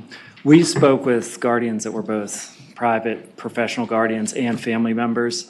Be honest, this training center piece is new to me today at this meeting. But really, we were asked to look at ways to safeguard adults under guardianship, increase oversight and accountability in the system. One of the things we found is that there were people under guardianship where that guardian has full control of that person's rights, where they live, medical decision-making, if they're conservator, the financial decision-making. And these visits are a best practice. We do it in our public guardianship program here once per month. And it's really just a safeguard to make sure that that person making decisions for that adult is familiar with the kind of care they're receiving, the environment that they're in, their likes, their preferences, things of that nature. It's a really hard balance. We get that. There's been this work group for the last year, all these pieces of the bill. It's just one of those things you're just talking about, the balance of the adult under guardianship's rights and the workload of the guardian. Okay. All right, anybody else? Yeah, Senator Stewart.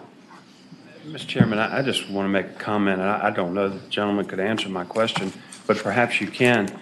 This seems to me to be more of a safe harbor for guardians than safeguarding the ward, because these are people who are under the custody, control, supervision of an individual because they are incapable of making decisions for themselves.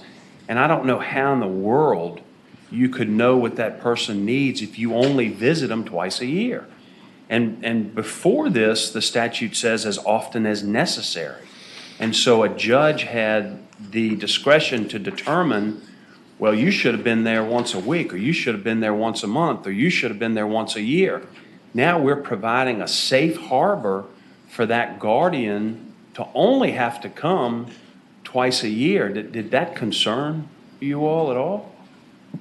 I get where you're coming from with that concern, Senator. And Mr. Chairman, we looked through hundreds and hundreds of court orders on these guardianships through manual case file review, and rarely, and I can't even think of an example off the top of my head, was there a specific item in that court order saying visit once per week or visit once per month. We found what was more common was the opposite occurring. If there was a visitation problem, it was that the guardian was not visiting that person. So I completely understand that concern, but the problem we were trying to fix was this lack of visitation, more so than giving them a safe harbor. I can speak to this too. Thank you. Mr. Chairman, I would tell the senator in this case that what we were seeing in terms of professional guardians is we had multiple cases of some of these guardians who had more than 100 wards who they were responsible for, which means that they simply were not visiting those wards multiple times a year, if at all within a year. And what we are trying to set out here, and through all the compromises that we've had here, is making sure that we are guaranteeing the incapacitated person is being checked in on. That is the most fundamental issue that's at stake here, is the person who has the rights and responsibilities of the ward who is assigned to their care ever actually checking in on that person. In regard to the question about is this discriminatory, based on age, I would strongly suggest otherwise on this. Because what we are saying here is that as long as you are able to take the time to check in with that person, and when you look at the code, we have used, or look at the bill, we have used examples here. If you've got emergency situations coming up, we have provided those in here. But the idea that a ward should not be visited because it is too inconvenient for anyone brings the question of whether that person is supposed to have someone else's rights under their charge at that point. If you cannot make the time, even once a year in this case, to visit the ward, that's my question to you all here, is basically, what is in the best interest of the ward? To me, making sure that they are being checked in on by the person who is responsible for them is the inherent best interest. Yeah, Senator Short. Mr. Chairman, I agree with Delegate Rome. My concern is this, and maybe you can address this. There's just no way in the world you can know what a person's needs are if you only check on them twice a year. So at least before this, the court had the authority to say you were derelict in your duty, we're going to take you off and put somebody else on. So aren't we actually, with this, providing them a safe, this looks like a safe harbor for corporate entities that are wards for many, many people to make, rather than ensuring that people are getting the attention that they should get. Address that, because that's a real concern. So, Mr. Chairman, what I would tell the senator here is, first off, it's not twice a year, it's 3 times a year. That's the first thing to note, is that the bill, as noted, says 120 days. Right, so actually all 3 can be, Mr. Chairman, can be done in person. What we've allowed here is for, we've allowed basically accommodation here in terms of virtual, in terms of phone visit, but what we're trying to get at here is based on existing precedent in other states where they are requiring 4 in-person visits per year, such as Ohio, Florida, New York, Illinois, for example, which is where that was referred to in the JLARC report itself. What we are trying to do is, what can we do to make sure that we are guaranteeing that ward is checked in on? And the compromise language that we have, I do not believe, Mr. Chairman, to respond to the senator's main concern here, creates a safe harbor whatsoever for the guardians, when you're hearing basically mixed results coming in from the guardians about whether they think it was too onerous. We think if this was in its the original version that you all voted for last year, they would have had 4 in-person requirements. And keep in mind, Mr. Chairman, that the public guardianship program right now requires once every month. And my budget amendment that we have actually carried in the House is now going to add another 50 public guardianship slots to make sure that we have more of those people who are being checked in on more frequently. But based on the existing court precedent that we've heard, the problem has been inadequate number of visits, not people who aren't complying with the judge's order. And I would also say that if the judge's order was to check in on someone more frequently than this, that's going to override just about anything. Did you ever think of getting the Department of Social Services more involved? Yes.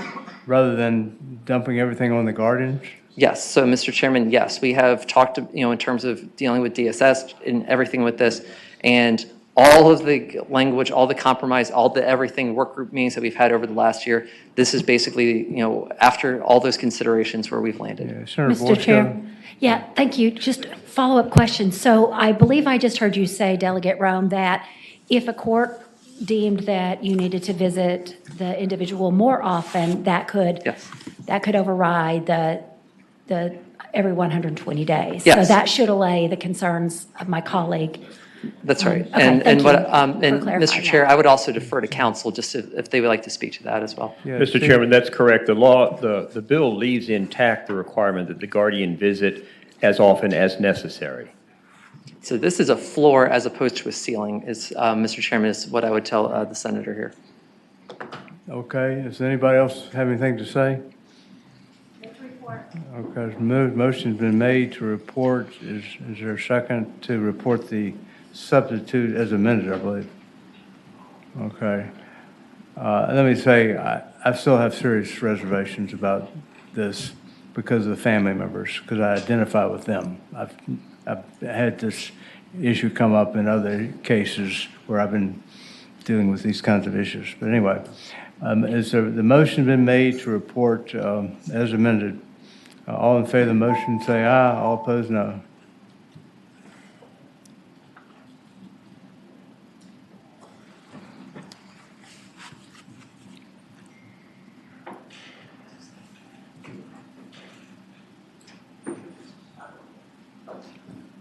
Ayes 12, noes 1. 12 and 1.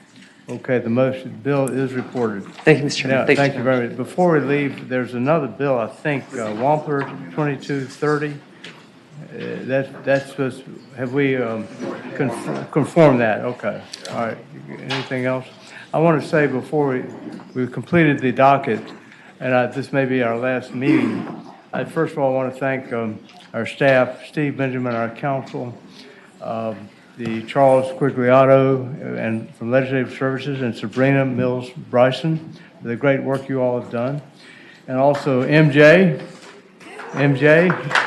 Michael Jackson, and Claire Dunn. Thank you all from the clerk's office. Give them all a round of applause. They did a great job.